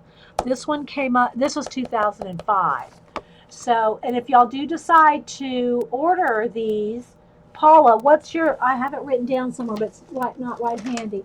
If y'all order from Amazon, if you're watching this recording and you order from Amazon, Paula has one of those accounts. What's it called? Oh, Paula, help me out here. I know I have it down. I have it written down here somewhere. It's in one of my little journals right here that I keep by the desk. Paula has one of those what kind of account is it called at Amazon?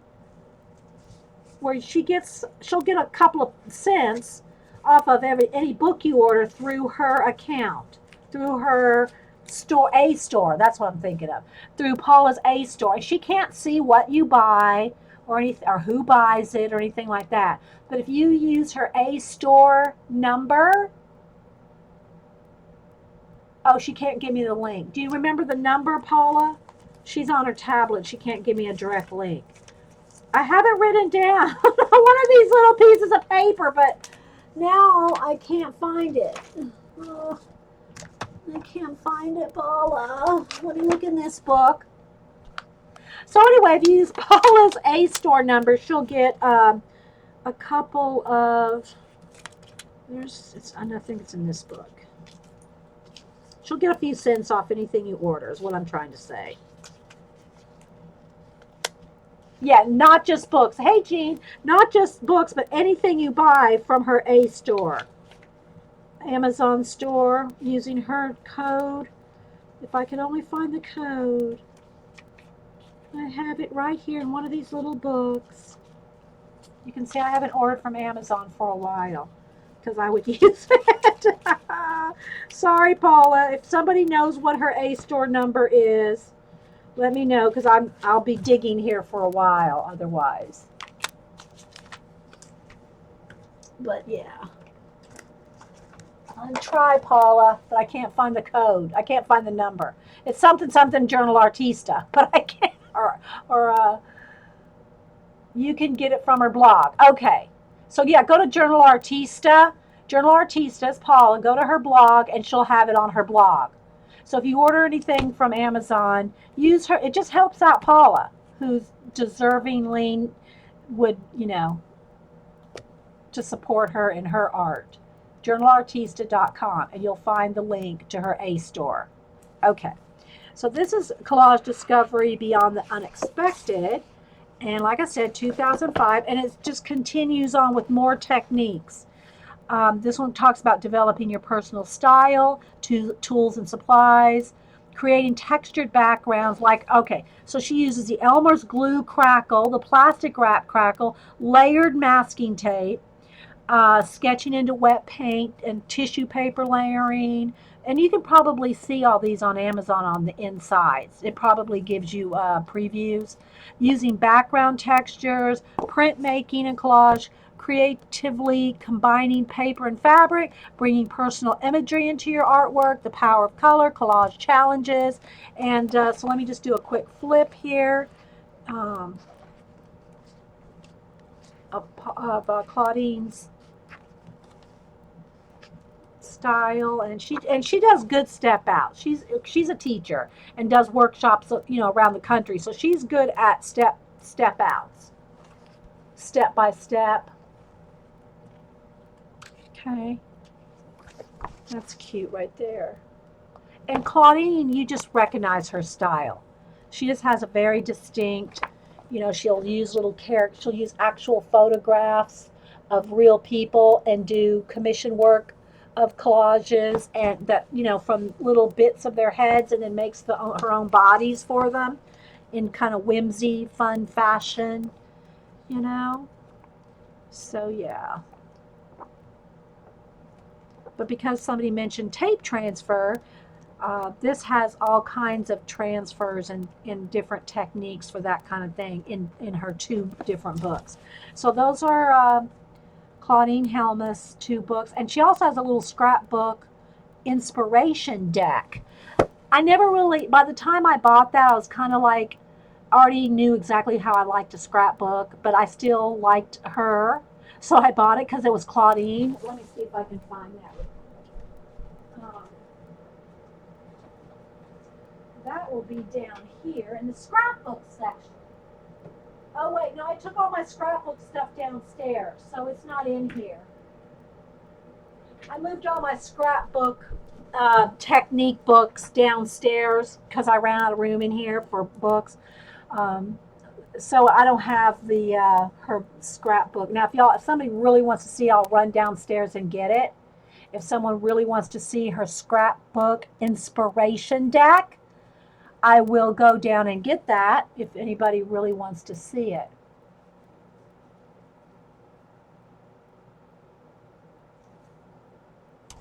Okay.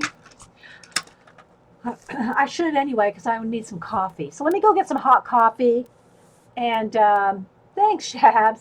I'll run down and get that real quick just because now I've mentioned it. Someone's going to say, well, I want to know what that is. So let me go run down and get it. It's downstairs. I moved all my scrapbook inspiration, my Allie Edwards and Elsie, and I moved all those books downstairs just to have more space, art space up here. So let me go run down and get that, and I'll see if I can find that little Claudine kit thing and get some hot coffee. So I will BRB. Think about Smack and Dragon, and I will be. Give me 1 minute.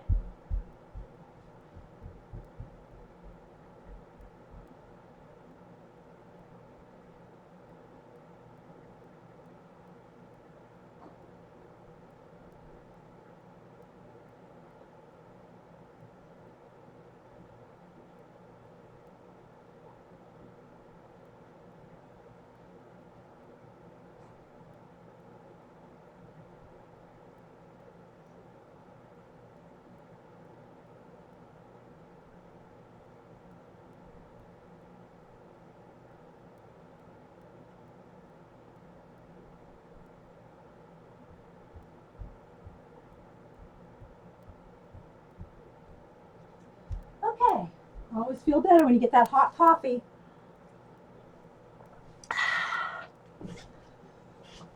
So, you need more coffee anyway. Yes, I did, Jean. And good morning. I don't know if I said good morning to you, Jean. Before you get here, if I, hear my Twitter ring, I always blame you. You do know that, right? Even if it's not you, I blame you, Jean. Okay, catch my breath. So this was the Scrapbooker's Creativity Kit. Prompts and ideas to jumpstart your layouts. Card deck and an 80-page booklet included. Now, like I said, by the time I bought this, I bought it because it's Claudine, basically. I bought it sight unseen. Back, let's see, what year did it come out? Because it was her. It was like $20, even though I already knew my scrapbook style and all that. Let's see. But it was just so stinking cute. I had to have it. 2009. Okay, so this came out in 2009. And like I said, I'd already knew how I liked to scrapbook, but I just love Claudine, you know? I know Jean knows I tease her. I call her sassy. Jean is sassy. Okay, so it comes in this little box. Just a little box, which is cute in and of itself. The little book is like 6x6, I think. Yeah, 6x6. And then she has these little inspiration decks. A color deck, a little color deck, different colors on either side. I think. Yeah, different colors on the sides. So it's kind of like, if you just need a prompt for scrapbooking. So she had the little colors, and then different sides. There's 2 different words on each side, depending on which side of the deck you pick up. Like this one is fragile and twist and hero and home. So these are like word inspirations. Challenge and lessons, change and fear, hair and wing, sleep and cold. So they're random words for you to pick if you need a word inspiration. So this is your word inspiration deck and your color deck. Oh, yes, they're little inspiration decks, Dana. Okay. I know, it's really cute. It came out in 2009. I mean, I'm sure it was out there. People knew about it. I just saw it. I think I saw it on Amazon and ordered it. Okay, so she has all kinds from the design team and gallery contributors. Some of the people that she had doing the layouts were Cal Barteschi, Ashley Calder, Donna Downey, Rona Farrar, her Claudine, Christina Lazar, Scholar, and Genevieve Simmons. That was the people that helped contribute. And well, she had other gallery contributors as well. But so anyway, she has a little inspiration book and how they use the cards and, just all kinds of little hints, tips, and inspiration for scrapbooking. And here's the gallery. So like here is play, cyan, and purple for colors and a word. And how she did the step by step. How she did this layout based on those prompts. Now, this is the kind of thing that's fun. By this time, though, I wasn't really going to my archivers with my archiver angel girls. It was funny when Darcy, Claire, and y'all did the angels pose, how they all pose with their guns, the Charlie's Angels pose. We used to do that at the scrapbook store. Anyway, this kind of thing is fun if you get together with somebody, and it doesn't even have to necessarily be scrapbooking. Maybe the next time Darcy Glam comes to Darcy. Did I say Darcy UK? She was there too. Darcy Glam and Darcy UK at the UK girls trip. You can even do this type of thing, prompt thing with not necessarily with scrapbooking, but just with like art journaling or an art journal page. Yeah, it is by Claudine Helmet, and you can get it on Amazon. The Scrapbooker's Creativity Kit. So is what we would do at Archivers when we'd have 12-hour crops together is we would do all kinds of challenges. Like, for example, we might do a color challenge. We'd say, okay, we only can use all greens, different light green, dark green, greens and black and white. Or we would do like, we would start a page. There's three of us, by the way. We would start a page, and in 30 minutes, we'd hand our page to the girl, to the one to the right. 30 minutes later, we'd hand it off to the one on the right. And 30 minutes later, we'd get it back to ourselves. Or 15 or 20 minutes. I forget how long we gave each other. And so we would work on each other's pages. Or we would take the person's pictures and we would scrapbook their pictures. Things like that. And so, it's fun to do stuff like that when you have a group, whether it's, scrapbooking or art journaling or whatever, just to, do challenges like that. So what I'm saying is this kind of a challenge thing will work for not just necessarily scrapbooking, but like if we get Darcy Glam down here, I'd love to get Sister Woman as well, Jonna here, or Denise. But when Denise is here, it's all about Denise. That's my daughter. My daughter Denise. Everybody loves Denise, and she steals my friends. I kid. I mean, everybody really does love Denise, but she's, anyway, I just tease my daughter that she steals all my fibs, all my friends in the box, which, by the way, was coined by AJ. Fibs. Anyway,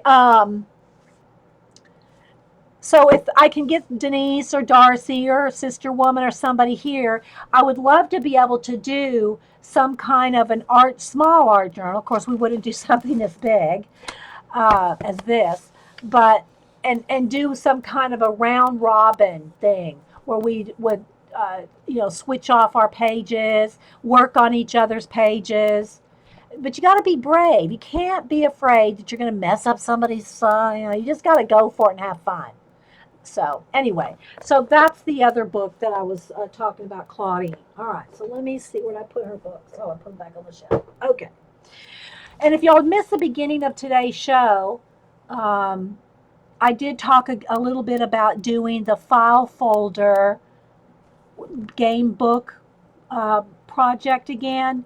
So I won't get into it right now, but if you missed the beginning of today's show, go back and watch the first 10 or 15 minutes of today's show where I talked about doing that project again. All right? All right, so let's go ahead and start gluing some things down. Let me keep my little card here, helps focus the camera. And I call this Smack and Dragon because I smacked it in the ink and drug it, dragon, So I'm probably going to put a dragon on here. I'm going to put a big dragon on here. Maybe with a little girl going, smacking the dragon. Just for fun. Don't email me. I'm really not going to smack a real dragon, okay, people?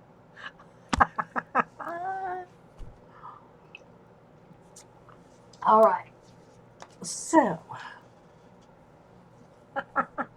yeah, I'm not going to smack a real dragon. So what I want to do now is go through here. I'm going to pour out some of my golden matte medium on a little tray and get my glue brush out. And I just basically want to glue down all the loose, I'll start with that because I don't want it to dry out while I'm, how I'll stop and talk. I'm sure I'll need more than that though. All right, let me get a glue brush. And again, my glue brushes are the only brushes I keep in water. All other brushes get cleaned and put away, put in their little homes. Darcy Glam always kidded me about her brushes are all so clean. Well, Darcy, I clean them. What's in your cup? Yeah. I'm just teasing, Jean. We have to have a little imagination around here to have some fun.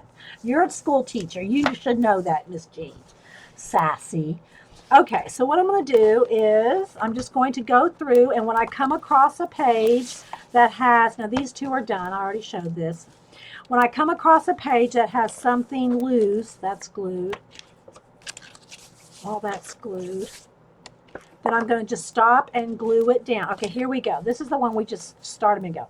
So, you know, it's just barely tacked down. So I'm just going to glue all these elements down.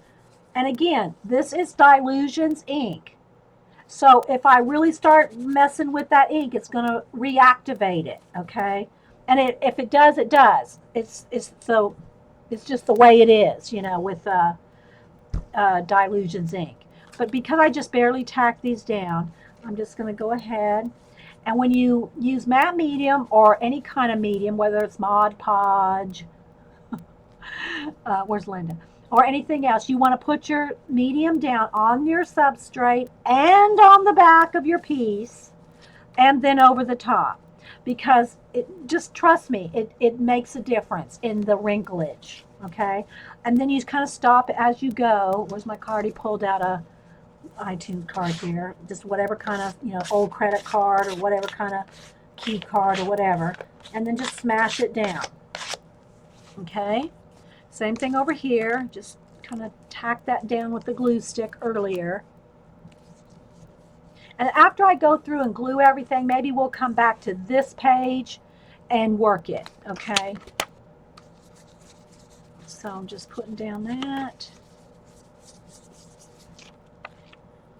And some of it may not reactivate as much as like when I glued this bird down with the matte medium. I've already probably gone over some of this ink with the matte medium and it's already smeared and then glued down, so it's not activated as much as if it was a first pass with the matte medium, because I've glued other things down previously. Okay, so there we go. I know. Where's Linda? Okay. All right, so now I'm going to take the heat. So this is what I'm going to do with, I think I went through here and there's probably maybe 10, 15 pages, maybe, I don't know. I didn't really count them, that had something loose, maybe 1 or 2 items. So what I'm going to do is I'm going to just do what I just did here and then dry it real quick and move on to the next one. I keep a baby wipe handy, so if I get a blob of something, I can kind of, you know, dry off some of those blobs if I got a little heavy-handed with it. But I do put a good, generous coat.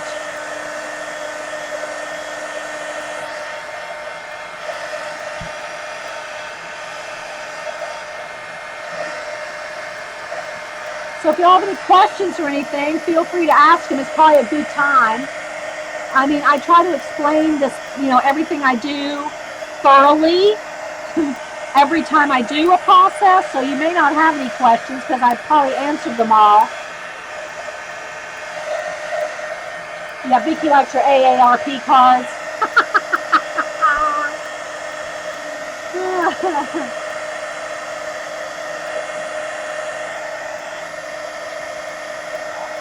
But I do want to make sure this is dry so I don't stick the pages together. Glue the pages together. Okay, so I do have a little bit of something. I need another baby wipe. There's a little bit of something extra sticky on that. Probably some of the glue stick. Get a fresh baby wipe here and kind of take that down.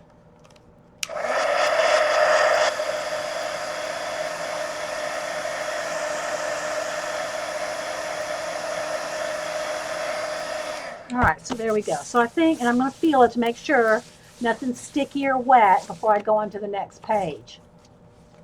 All right, so here, let's see, is that glued down? That's glued down, but this isn't. This isn't. Okay, so this is what we just tacked down a minute ago, this little bit of watch. So I'm going to just, see, now I've already glued this down and this down with matte medium. So you're probably not going to see much move where I've put a lot of matte medium already. But see where it's smeared? Some of that is smeared from my first glue trip. Okay, so putting on both sides. I'll lay it out right where I wanted it. Kind of like that. I'll kind of go around that.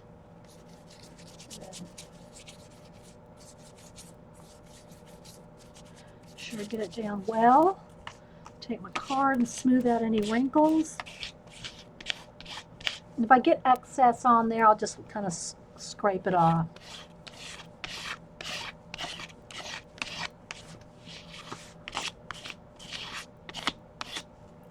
All right, then dry. And I may have, I'll have more things to add.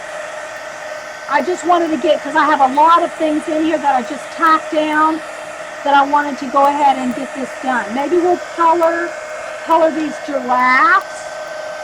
Like I could color these giraffes purple and blue for this page. They don't have to be colored giraffe colors,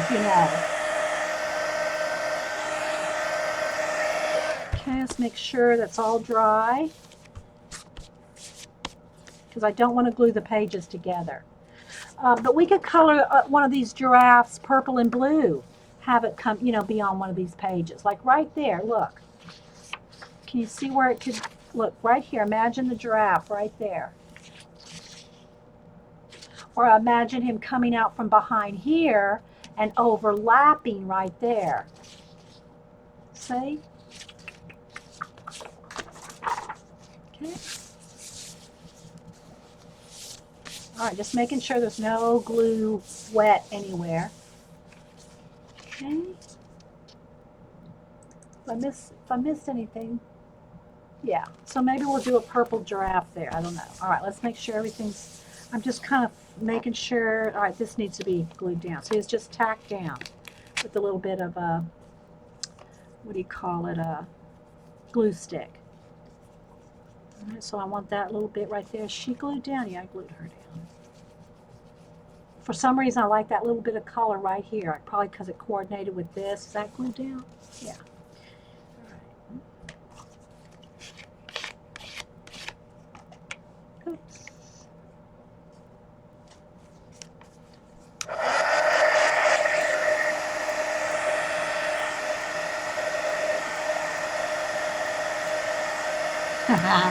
That coloring book I got at Hobby Lobby was only $5.99.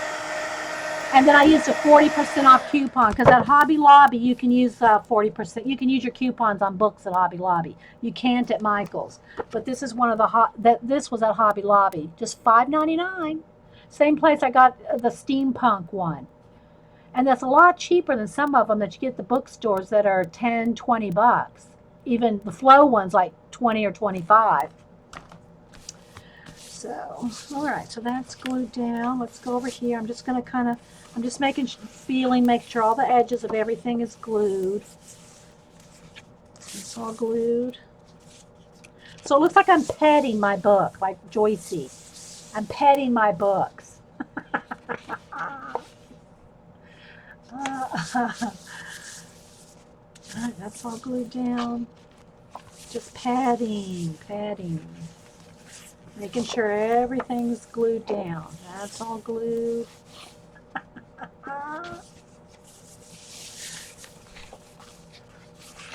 Okay, here's a couple things. These three pieces right here need glued down. But I might have, yeah, there we go. I was going to say I might have tacked that down too well, but there we go.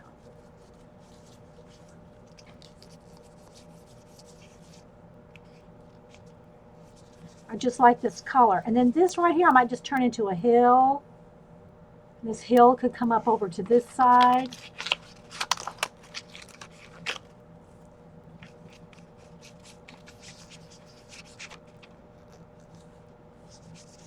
Flow right into these little gears.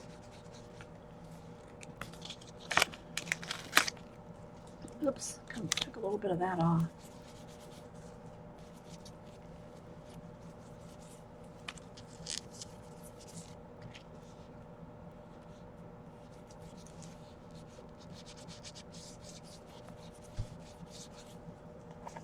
So yeah, it's not moving, the ink's not moving too much, but that's because I've previously used matte medium on it. So anything that moved is probably already, it's already done moved.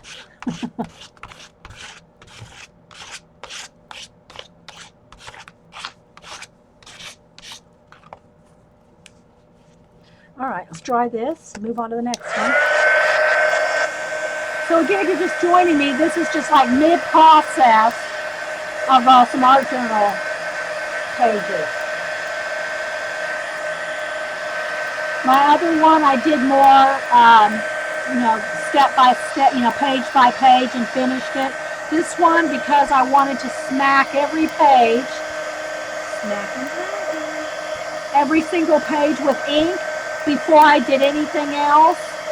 So it's kind of like I'm just doing skipping around in a little process here and there.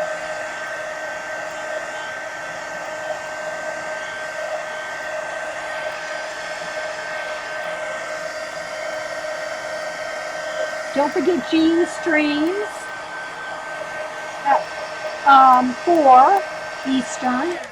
And feel free to put links. Links are open if anybody wants to talk about, any classes are taken, projects, websites. You're free to do that here. Okay, it's, if you're really, if you got some big Etsy sale going on, everybody's pretty good about not spamming. But you're free to put your, Etsy or whatever. All right, so there we go. Next, all right, this one needs to be glued down. Okay. Again, I kind of over glued it. I'm just going to lift this one up because I really glued that page down. So I'm just going to make sure I get it front and back all the way around. I put a little too much glue stick on that one. I could rip it up, but whatever. As long as I get it glued down.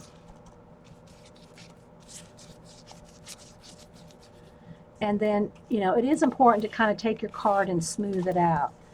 Let me clean off this. Got a little, another baby wipe. Just to mash it down with the card, it really does help to keep wrinkles out and to also glue it down really well.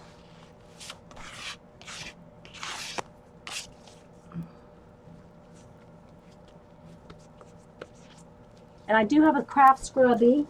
I keep it in here, so. But it's one of these little. It's like a lightweight pumice stuff. I mean, it weighs nothing. It's like a feather. You can't even hardly feel it. It's no weight to it at all. But you run this underwater, and it'll take the matte medium off. So, but while I'm working, I'm trying to kind of keep the bulk of it off. When I get done here, I will take my pumice to it, or the Ranger Craft. Wait, hang on, guys, I froze for a second. Okay, I froze for a second. Anyway, it will take off. It's the Ranger Craft Scrubby.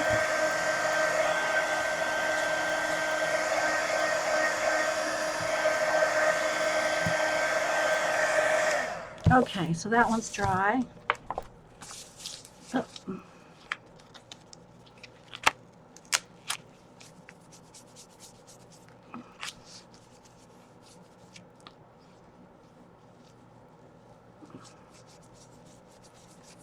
I had some little figure drawn there at some point, but I'm kind of not liking that, so I'm just going to go over it. Okay. I know, Vicki. Vicki said she's had one for me for 2 years. I just got tired of waiting on Vicki to send me one. So when it was in clearance for like $2, I'm just kidding you, Vicki. I didn't buy it because I was waiting on you. It was just in clearance. It was in the clearance aisle at Michael's. So I bought it.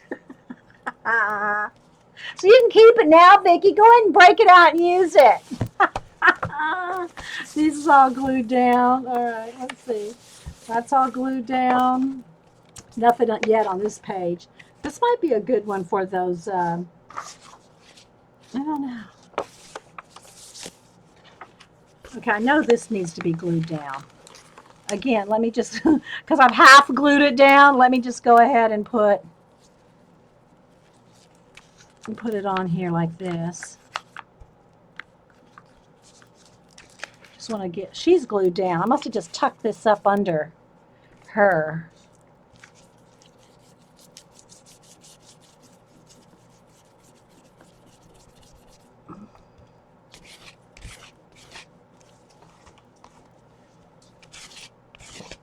I need another baby wipe.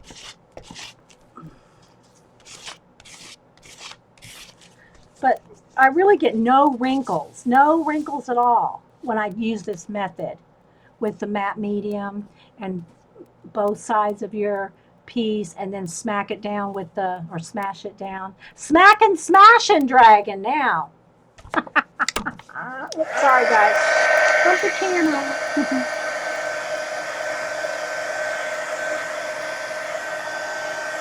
Smack and smash a dragon.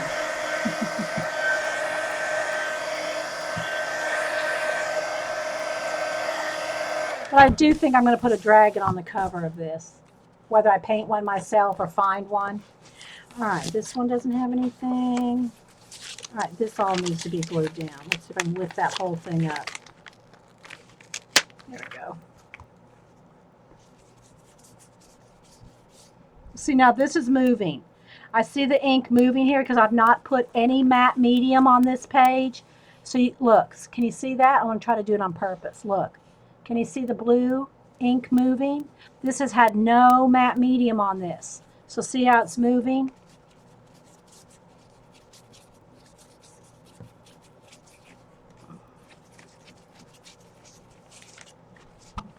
Oh, sorry guys. The camera's really low, so I don't have to zoom. Because when I zoom, it kind of pixelates a little, gets a little fuzzy. So I try just to bring the camera lower rather than trying to zoom in with the, with the settings. All right, let me glue this one down, and then I'm going to have to get some more matte medium out. Down to the last little bit here. Come on the edge a little.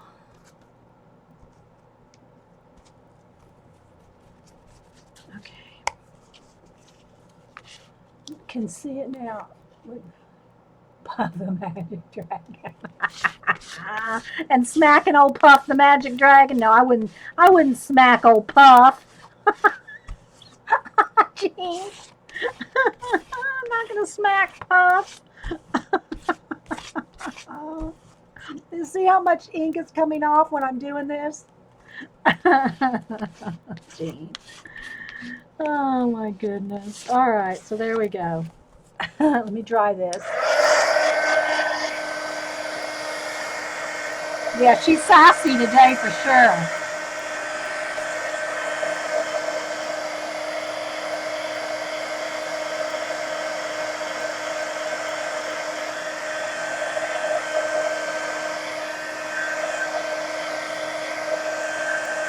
Kathy. Hi and bye, Kathy. I'm sorry I missed you. Anybody else? Phoebe, Risha, Cindy. Hi, Cindy. Angel Orla. Anna Lynn. Let's see, let me check my chat here. Thanks, everybody, for being here. Who else have I might have missed? I said hi to, oh, hey, Darcy, UK. Of course, Darcy Clam's at work, but there's Darcy, UK, Dana, KP, Carrie Ann. Who else missed? MG, Marion. I've said hi to, oh, hey, Moomy. And by the way, Mountain Dreamer is Teresa. She's new to live. She hasn't been able to be here live before till today. So Mountain Dreamer is Teresa. We're calling her Teresa Dreamer. So to separate that Teresa from the other Teresa. So Mountain Dreamer Teresa. Of course, Jean's here 5 times. Nomadic Rose. Who else? Shabs. RV Sweets. Hey, Sandy with the P. Sunset Carol. Gina Sweet. Tam. Hey, Tam. Colleen. Tumor. Tumer. Tumea. I don't know. Anyway, all right, so thanks everybody for being here. I mean, we have over 60 people, which is good for a Monday morning. So thanks everybody. If you missed it, we're just working in the Smack and Dragon. And after I finished gluing, I should have time. Well, I might have to stop. We'll see. I might have to stop gluing to go do at least do one page. I wanted to do at least one art journal page today. Let me just get a little bit of glue at a time so we don't dry it out. So yeah, I'm going to try to get crack-a-lack in here.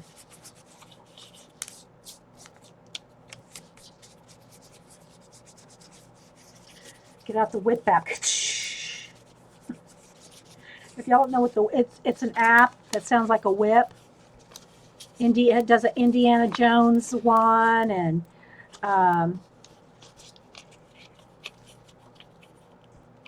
just a regular whip. It's just to get, crack-a-lacking is what I use that whip app for.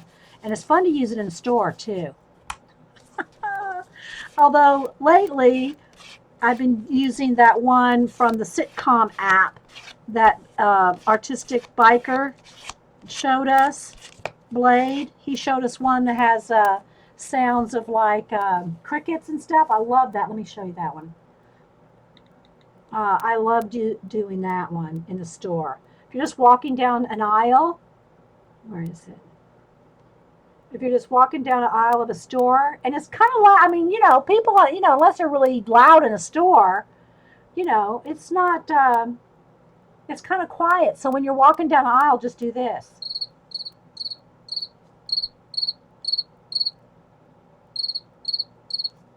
And people are looking around like, what? But anyway, so yeah, there's all kinds of things.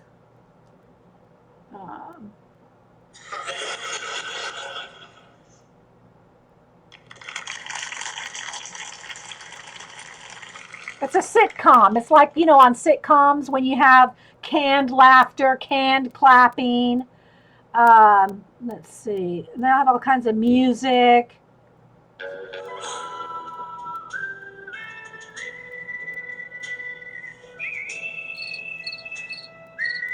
That kind of thing. But the whip app.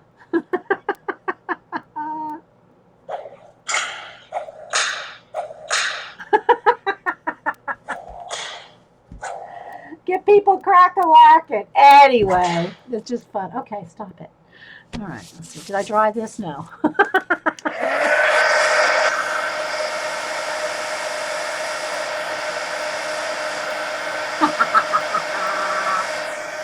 I like to have fun, Lindsay.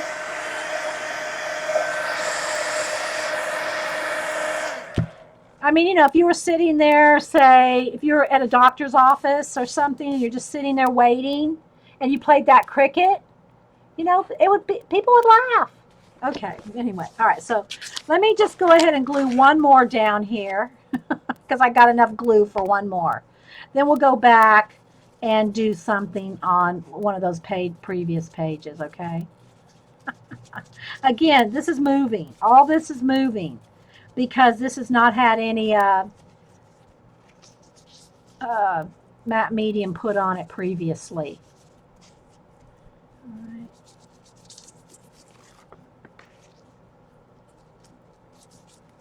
Let's just use up that last little bit here.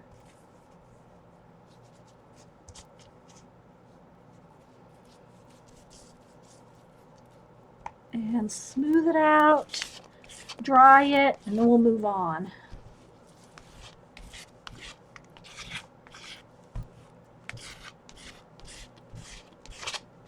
But I did warn everybody at the beginning of today's show that this was going to be like a catch-up day of just random things like gluing. So, you were warned, Vern. What did Xander say?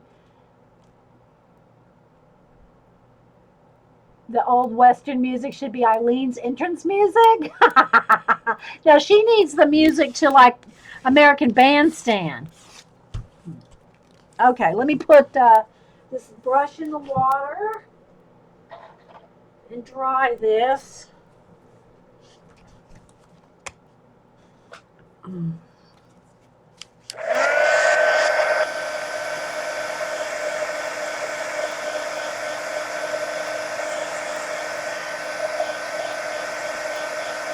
Yeah. Brenda said we all grab our wallets and wait for Eileen to make the first move. For those of y'all watching the recording, Eileen is ETEE, Eileen the Enabler Elf. If there's any new product out or classes out, Eileen knows about it, and she enables us. Yes, Dana.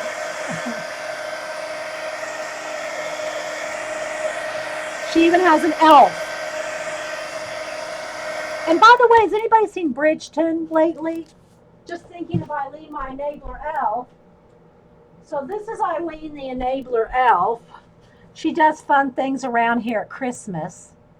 But Bridgeton, this is Bridgeton.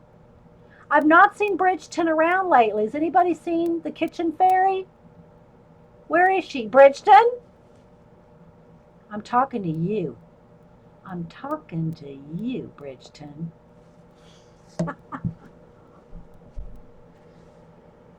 All right. Back to serious business.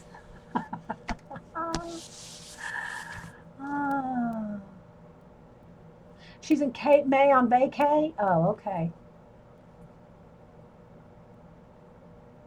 Okay, thanks, Jean, because I missed that somewhere. That she went on vacay. She went on vacay without us? She went on vacation without us, Jean? Okay. All right, so let me do a little, let's go, I think that's dry. All right, let me get the heat gun out of the way there. All right, so back to the beginning here. I only have a couple pages done in this book. This one, where's the one? Oh, this one's done. And then this is the one I was thinking about working on, but I can't put the giraffes on this one. Where's the other one I have done in here? I already did a full flip in here. Where's the fishy? Here, fishy, fishy, fishy. Ah, here we go. This one's done. This one we did on Saturday.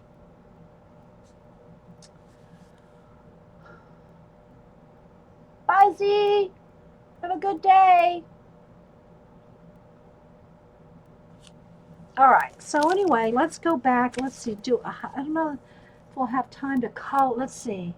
I've got less than 45 minutes, guys. Less than 45 minutes before my time runs out. I mean, when I say time runs out on Ustream, it doesn't really, you can just start another one. It's not like your time really runs out, but you get 3-hour increments. Then you have to start a new stream.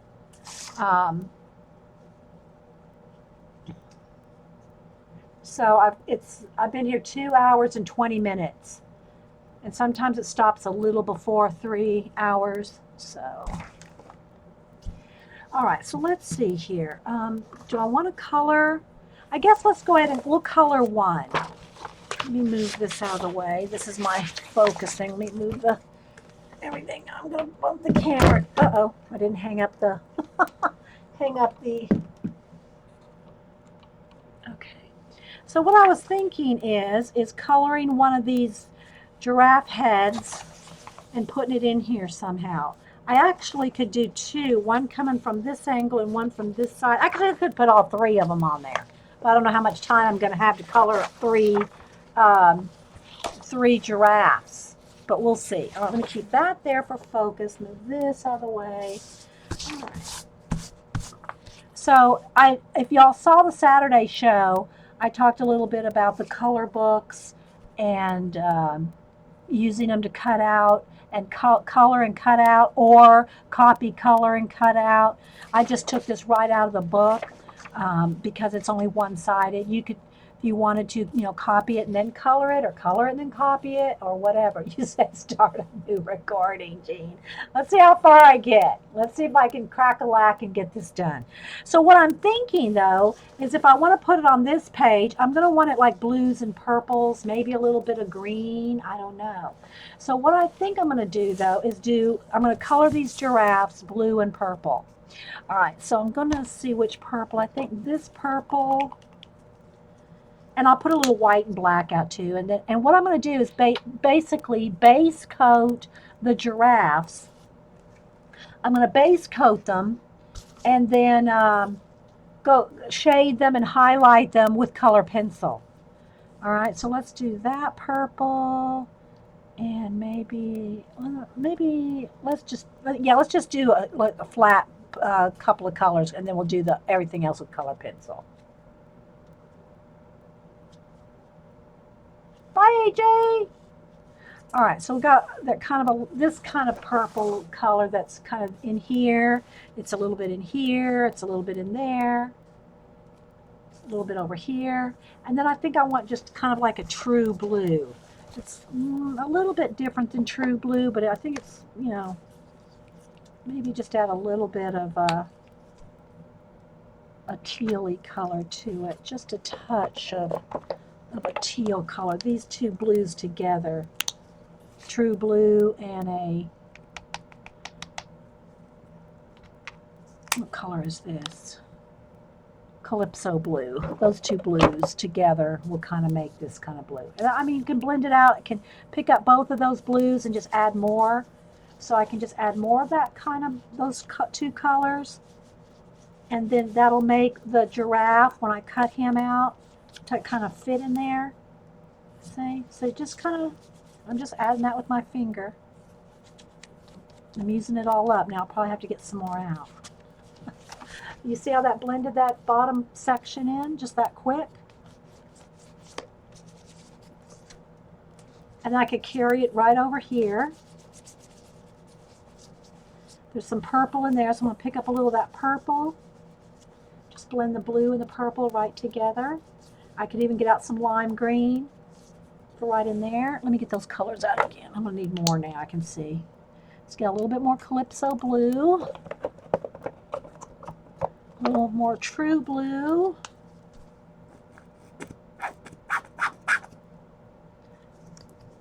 A little bit more purple. Where did I just set that here? Well, I haven't really used much purple yet. A little bit of lime green. Which is yellow green. There's yellow green and citron. They're pretty close. Okay, so if I wanted to add a little bit more contrast and color coming in here, so I can make this green from this little element here just kind of come right over. So that will tie those two pages together. See? Purple, and you do want to put something behind it. If you're going to go to the edge of these pages, you don't want to glue them together, which is very easy to do with paint, gluing them together. So I'm just putting some paint on here with my finger. There we go. So we have this plane, and I don't mean like a flying plane, I mean like a dimensional plane right there. Okay. All right, so let's come back over here. I might want to get rid of that much of the watch. Kind of bring that in. I don't want to really cover up those numbers there, but I'll just kind of put maybe a little purple up here. And I won't go too far up in here yet because I don't know where the giraffes are going to go. But you can kind of see how you can kind of start blending your things together here.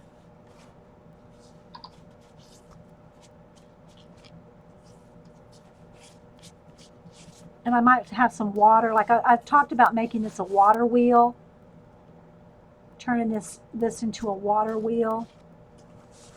Water coming around those elements there. All right, so maybe I want a little bit of, let's just kind of put a little purple in here.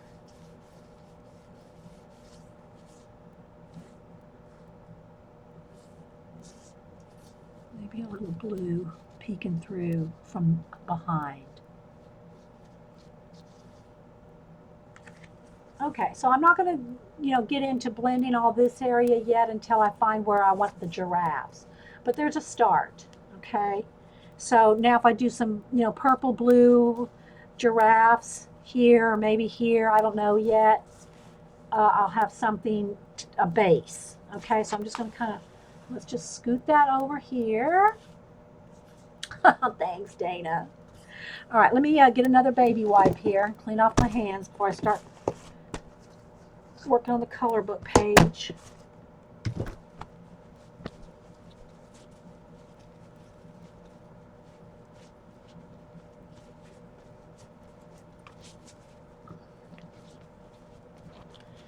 Baby wipes are your friend. Blending and cleaning. All right. Okay, so now I still have a little bit of all those three colors here to work on the draft. Now what I really want to do is just kind of base coat. And I don't want to add, this is thin, I don't want to add a lot of water to this. I might have to thin down my paint a little, but I don't really want a lot of water in this. I want it to be pretty dry. Because remember, this is just going to be the base coat, and then I'm going to color pencil shade and highlight on top. All right, let me just get a small brush. I need a nice little flat one here. These are pretty much all pointy. Let me get my other jar. I just want a small flat brush. This one's too big. There we go. I think that will work. No. I know I got a little flat one. I just used it. What did I do with it? It's sitting on my desk, I'm sure. I don't know what I did with that little flat. I know I have some flat and angle brushes around here somewhere. Ah, here we go. This one will work. I'm just looking for something small. I might have to get a pointy out to get in some of those areas, or I'll just use a color pencil. All right. So hopefully y'all can see enough. All the crusty bits, Paula. Oh, thanks, guys. Well, I hope you get some inspiration. Now I have to decide. I think I'll have the tops of their heads purple. This is probably going to be too big of a brush because there are some small areas in here. But I'm just going to use, and you don't even have to worry about getting out of lines if you're going to cut it out. All right, so I'm going to have the tops of their heads purple. Like this. And their little horns.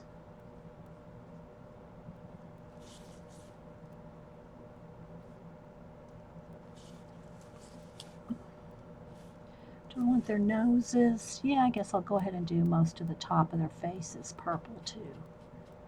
Then we'll have some blue. We'll have some blue blue dots, and maybe, I don't know, maybe lime green behind it. I don't know. Again, I don't want to hurry. It seems like I'm always hurrying toward the end of my streams. I don't want to hurry, but I want, I want it to be decently colored. I think I'll do, let's do the inside of his ears purple. I'm just kind of deciding one of them here. And maybe their fur, not their fur, but the little rough hairs going down their back. Purple. So that'll be the purple part.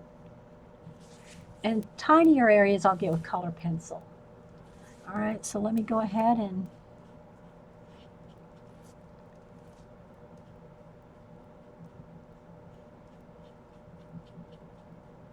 I can still see all the lines underneath. If I'm covering up any of those pre-shaded areas that are, done for you on color books, I can still see them because I'm really putting this on thin. I'm not watering it down, but I'm smearing it out.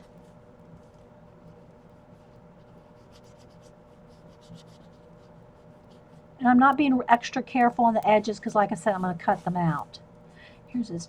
Oh, no, I didn't want the outside. Did I want the outside ear? Well, I did want the inside of the ear. I think I'll do the outside blue. Something like that. His neck, his thing going down his spine.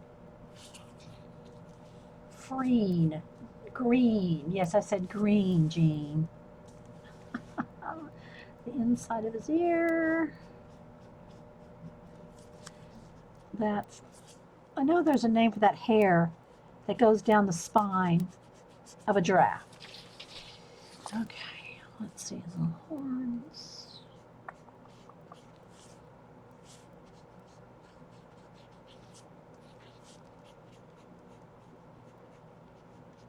If I run out of time, I'll start a second part. I was trying to avoid that because it's not going to be that much left to do, I don't think. But if I run out of time, I'll start another one. But, you know, hopefully y'all get some inspiration, some ideas, some tips, you know. Because we all love these color book pages, but we're not using them if they just sit in the book. Although I am determined to finish that Paris one just as a full colored book. All right, so there's the 3 giraffes, just kind of base coated with that. I'm going to use a smaller brush for the little spots. Again, I'm just going to base coat them in a couple of shades of blue.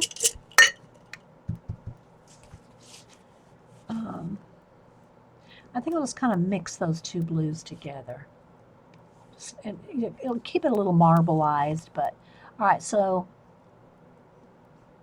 I just want to color in. My paint's already starting to get a little dry under these lights, but I just want to kind of paint in the spots. And I'm going way faster than you need to. I'm really hurrying just because I'm on stream, so don't try to color these in with your paintbrush like, you know, you don't have to. It's supposed to be a relaxing process. It's supposed, you know, just meditative and calm, you know, so don't be rushing through like I'm doing here. Just saying, Vern. I'm going to cover up that leaf right there because I don't want to cut around that. I don't even know how far down. I'm going to probably that's probably as far as I'll cut him out anyway. Let's go back up here. I think I'll just do one. That's probably all I have time for if I want to shade. But you can see what I'm doing. It'll be all 3 will be the same. Okay.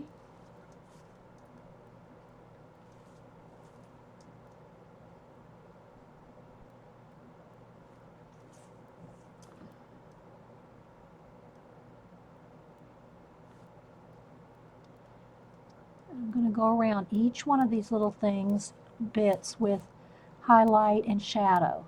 So again, as long as I get close to the edge of them, because I'm going to go tweak it all with color pencil. But make it fun. Take your time. Take your time coloring it all in. Don't rush it like I am here, because it won't be fun. You know? It won't be fun if you feel rushed. That defeats the purpose of these color book pages. I'm just trying to kind of show you another technique to use in them so that you can use some of them. All right.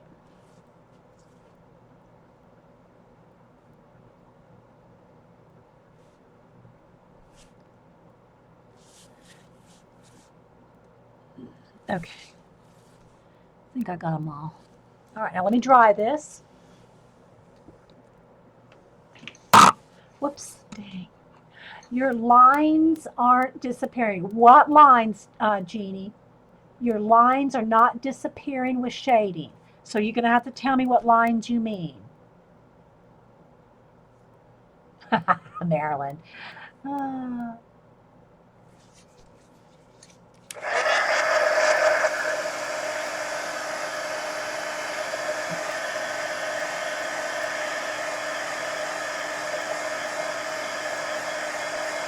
Well, you don't necessarily want your black lines to disappear. Yeah, you don't necessarily want them to disappear, Jeannie. All right, so see, it's not real neat. I just kind of, I went out of lines over here, messed up that ear. They're just kind of blocked in real quick. But take your time, do it a little, don't rush it. All right, so now what I want to do is, let me get over here to my color pencils. Let's see, you want a dark purple. purple. I want lighter purple. I'm just going to pick some just to see because I'm not sure what colors I'm really wanting yet. A light blue and a black or a dark blue. Where's my indigo? Black. Okay. All right. And I just, oh, and a lime green. Okay. Sorry, guys. I have to go under my tripod stick that's hanging over my table. So if I bump it, I go underneath and I bump it. Okay. I thought they were supposed to disappear. Well, let me show you the fish again. Here's the fishy page. Of course, the fish has purposeful black lines, so that may not be a good example. Because, you know, clownfish have black lines in them. Where'd he go? Let's see here. Here.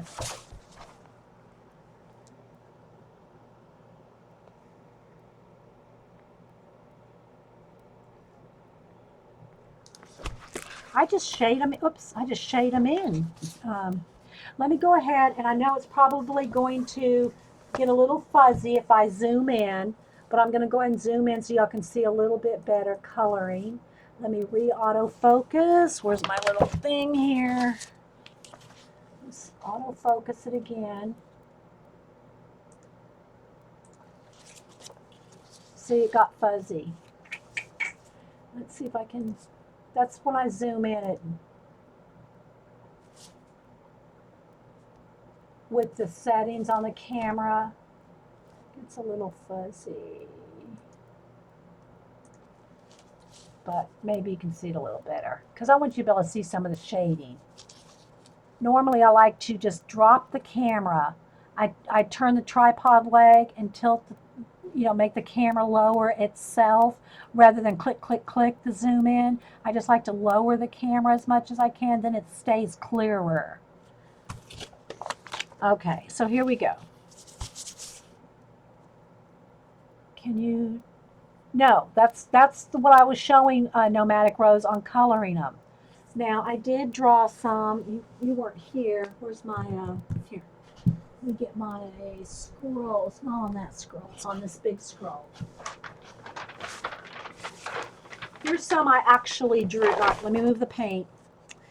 Here's some I drew on the big scroll. So these I did draw. Now I'm zoomed all in. These I did draw and paint, Nomadic Rose. And there's a stream on these. I did record this whole show. But the little ones that I showed just a second ago are from the color book, this color book. And then colored and cut out. So basically what I'm trying to show today is how to use, your color book pages with some acrylic paint and some color pencils. Thanks, Vicki.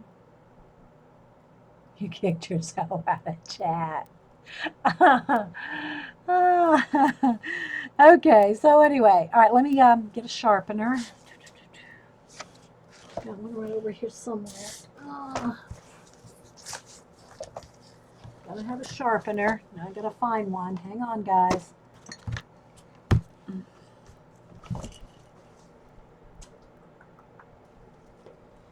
Okay.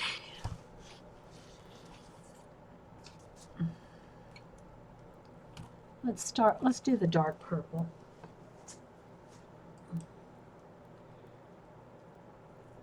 We'll do dark purple, black, and white.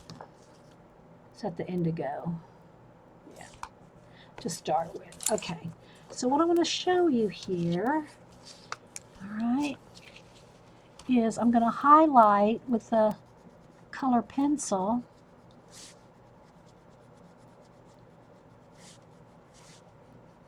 And you can use some of the shading that's already there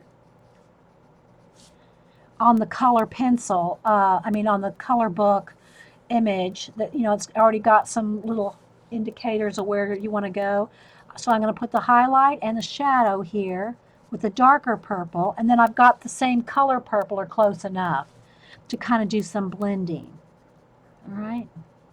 So now I'm going to go in here with the dark purple, and that would be like where they have the lines.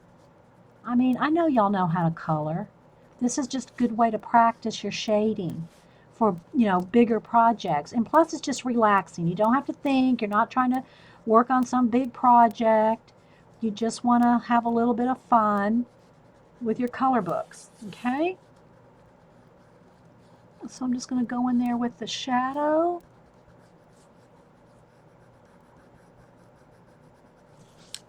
Then I'm going to take the same color purple that I painted with, kind of do a little bit more blending of the shadows and the highlights, and just kind of blend it in. And I'll show you the two different versions here, one colored and one not, in just a minute.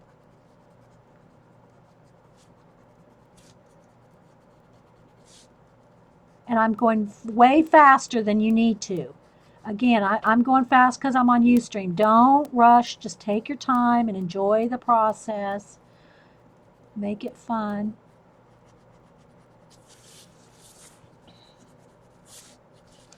Okay, I didn't get down here on this little area.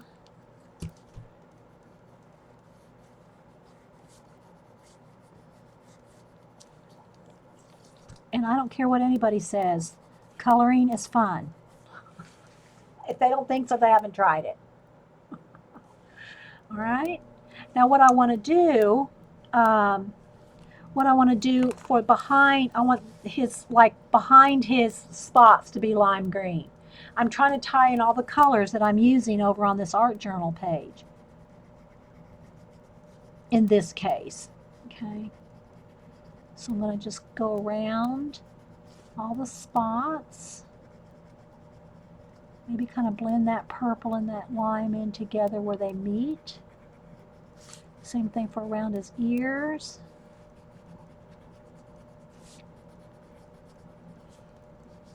And I'm going to cut them out here in just a minute. Put them on the page. Yeah, we're still recording.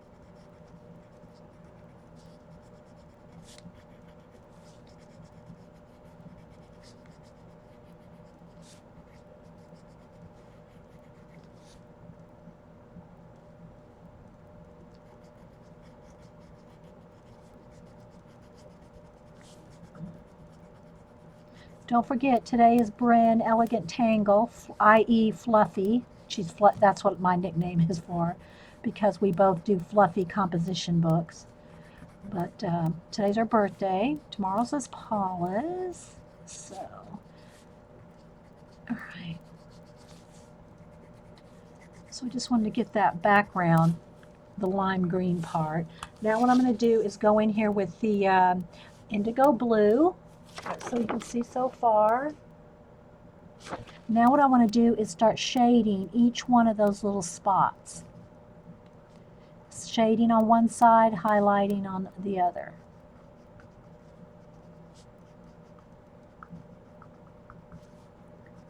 And then blending the two together with the blue. Or you don't, if you're careful with your shading with this, you don't even have to do that. Just play. Just take your, as the UK girls call pencil crayons, and Canadian girls do too, call them pencil crayons. We just call them colored pencils. Crayons are the ones you sniff. You could even use your crayons for this. I think I'll put a blue. So I'm just going around each one of these little spots.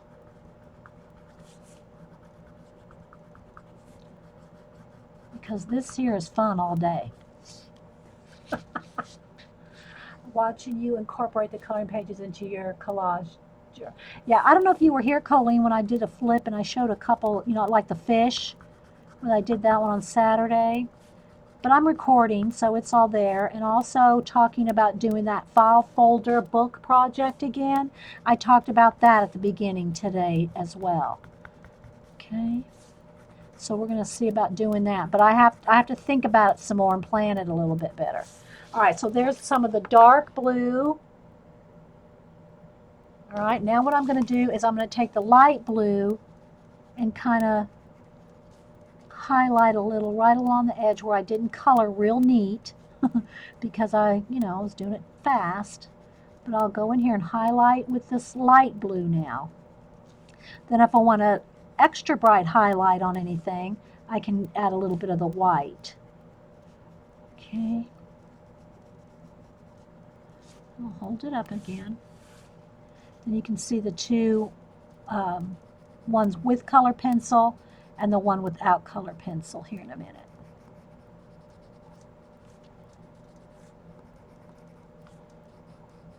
Then I'm going to cut it out. I could go in there and shade a little bit of dark green in between what the lime is, but I think I'll just settle for this for now. Okay, let's see. There's a lot of spots on this little guy.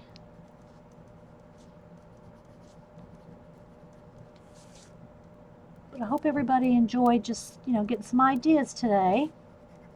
Another thing, Jeannie, what I do with the animals is if they have a black eye, I'll go back in there with the dark black pencil and make it darker because the ink from the color book page is not pure black, and I like that nice and black. You can also go in there with the, where the mouth is, under the nostril, a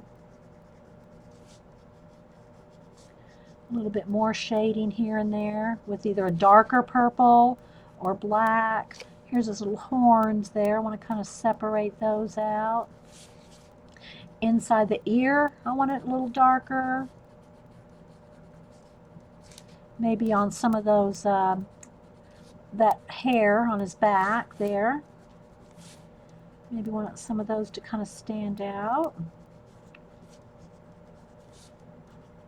And then add a little bit of white highlights on a little bit of white on the spots.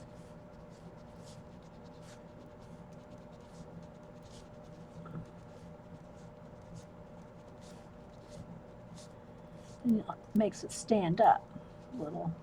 I don't want him to, he'll probably look more like a dinosaur now. But maybe a little bit more highlights here.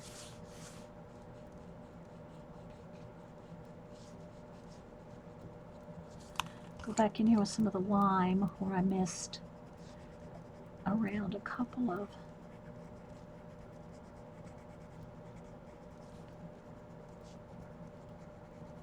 okay, there we go.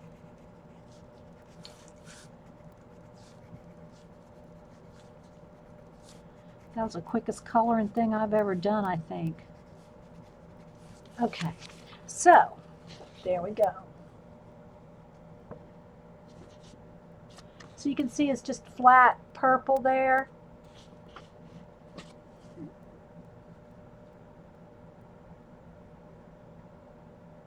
All right, let me cut them out because we're going to run out of time, and I don't want to start another stream for a 5-minute piece. I really don't. All right, so let's just go ahead and cut him out.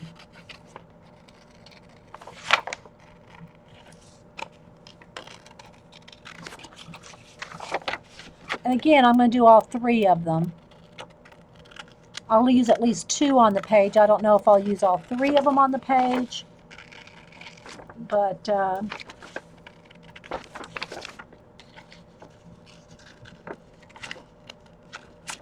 I'll use at least 2. It's easier when you fussy cut to move your paper rather than the scissors. You'll get a cleaner cut if you do that.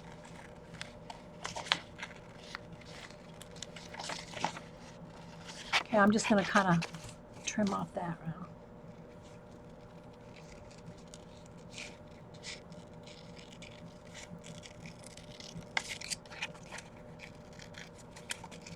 And I'll show you, we'll put it on the page, and then thank you for being here, everybody. I'm going to just cut that edge off there, cut that off there too. All right. So Jeannie, see, you still see, no, I missed one there. I missed one of the spots, coloring it. You can still see black lines, Jeannie. Although you can get in there if you really want to, and make some of them sharper, or fade into the back. It just depends on the color. You're not going to probably get rid of the black line with the white color pencil.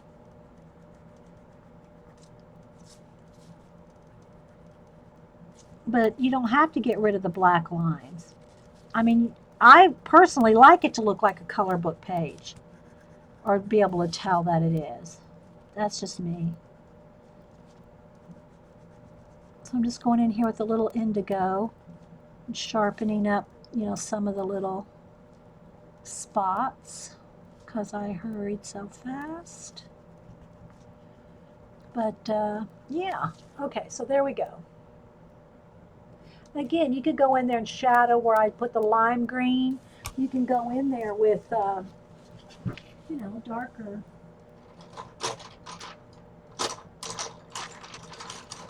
Green or turquoise. Let's see, let's just grab a turquoise here. And go in there if you want. Like, all right, any questions before we slap this in the dragon book?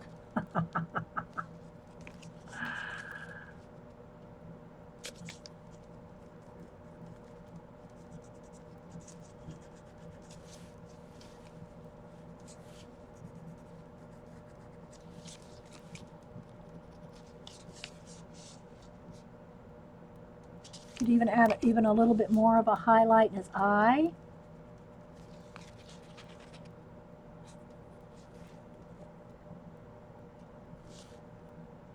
The book the book that I'm working out of is just this Naturescapes coloring book. And I got it at Hobby Lobby, $5.99, but I used a coupon. Okay, so I'm getting ready to hang on a minute. Okay, so the show's getting ready to start. Let me just put this right here because I'm running out of time. I just want y'all to see where he's going to go. He's going to go right there. And so the recording's going to stop, but I'll still stay here and chat with you. But if you're watching the recording, just so you can see where the dragon, where the giraffe will go on there. I'll try to finish the page and maybe post a picture on my Instagram or Facebook. So if you follow me on Twitter or Instagram, I'm Inkiwell, INKIWELL. So thanks everybody for being here, but the recording is going to stop. So thanks guys.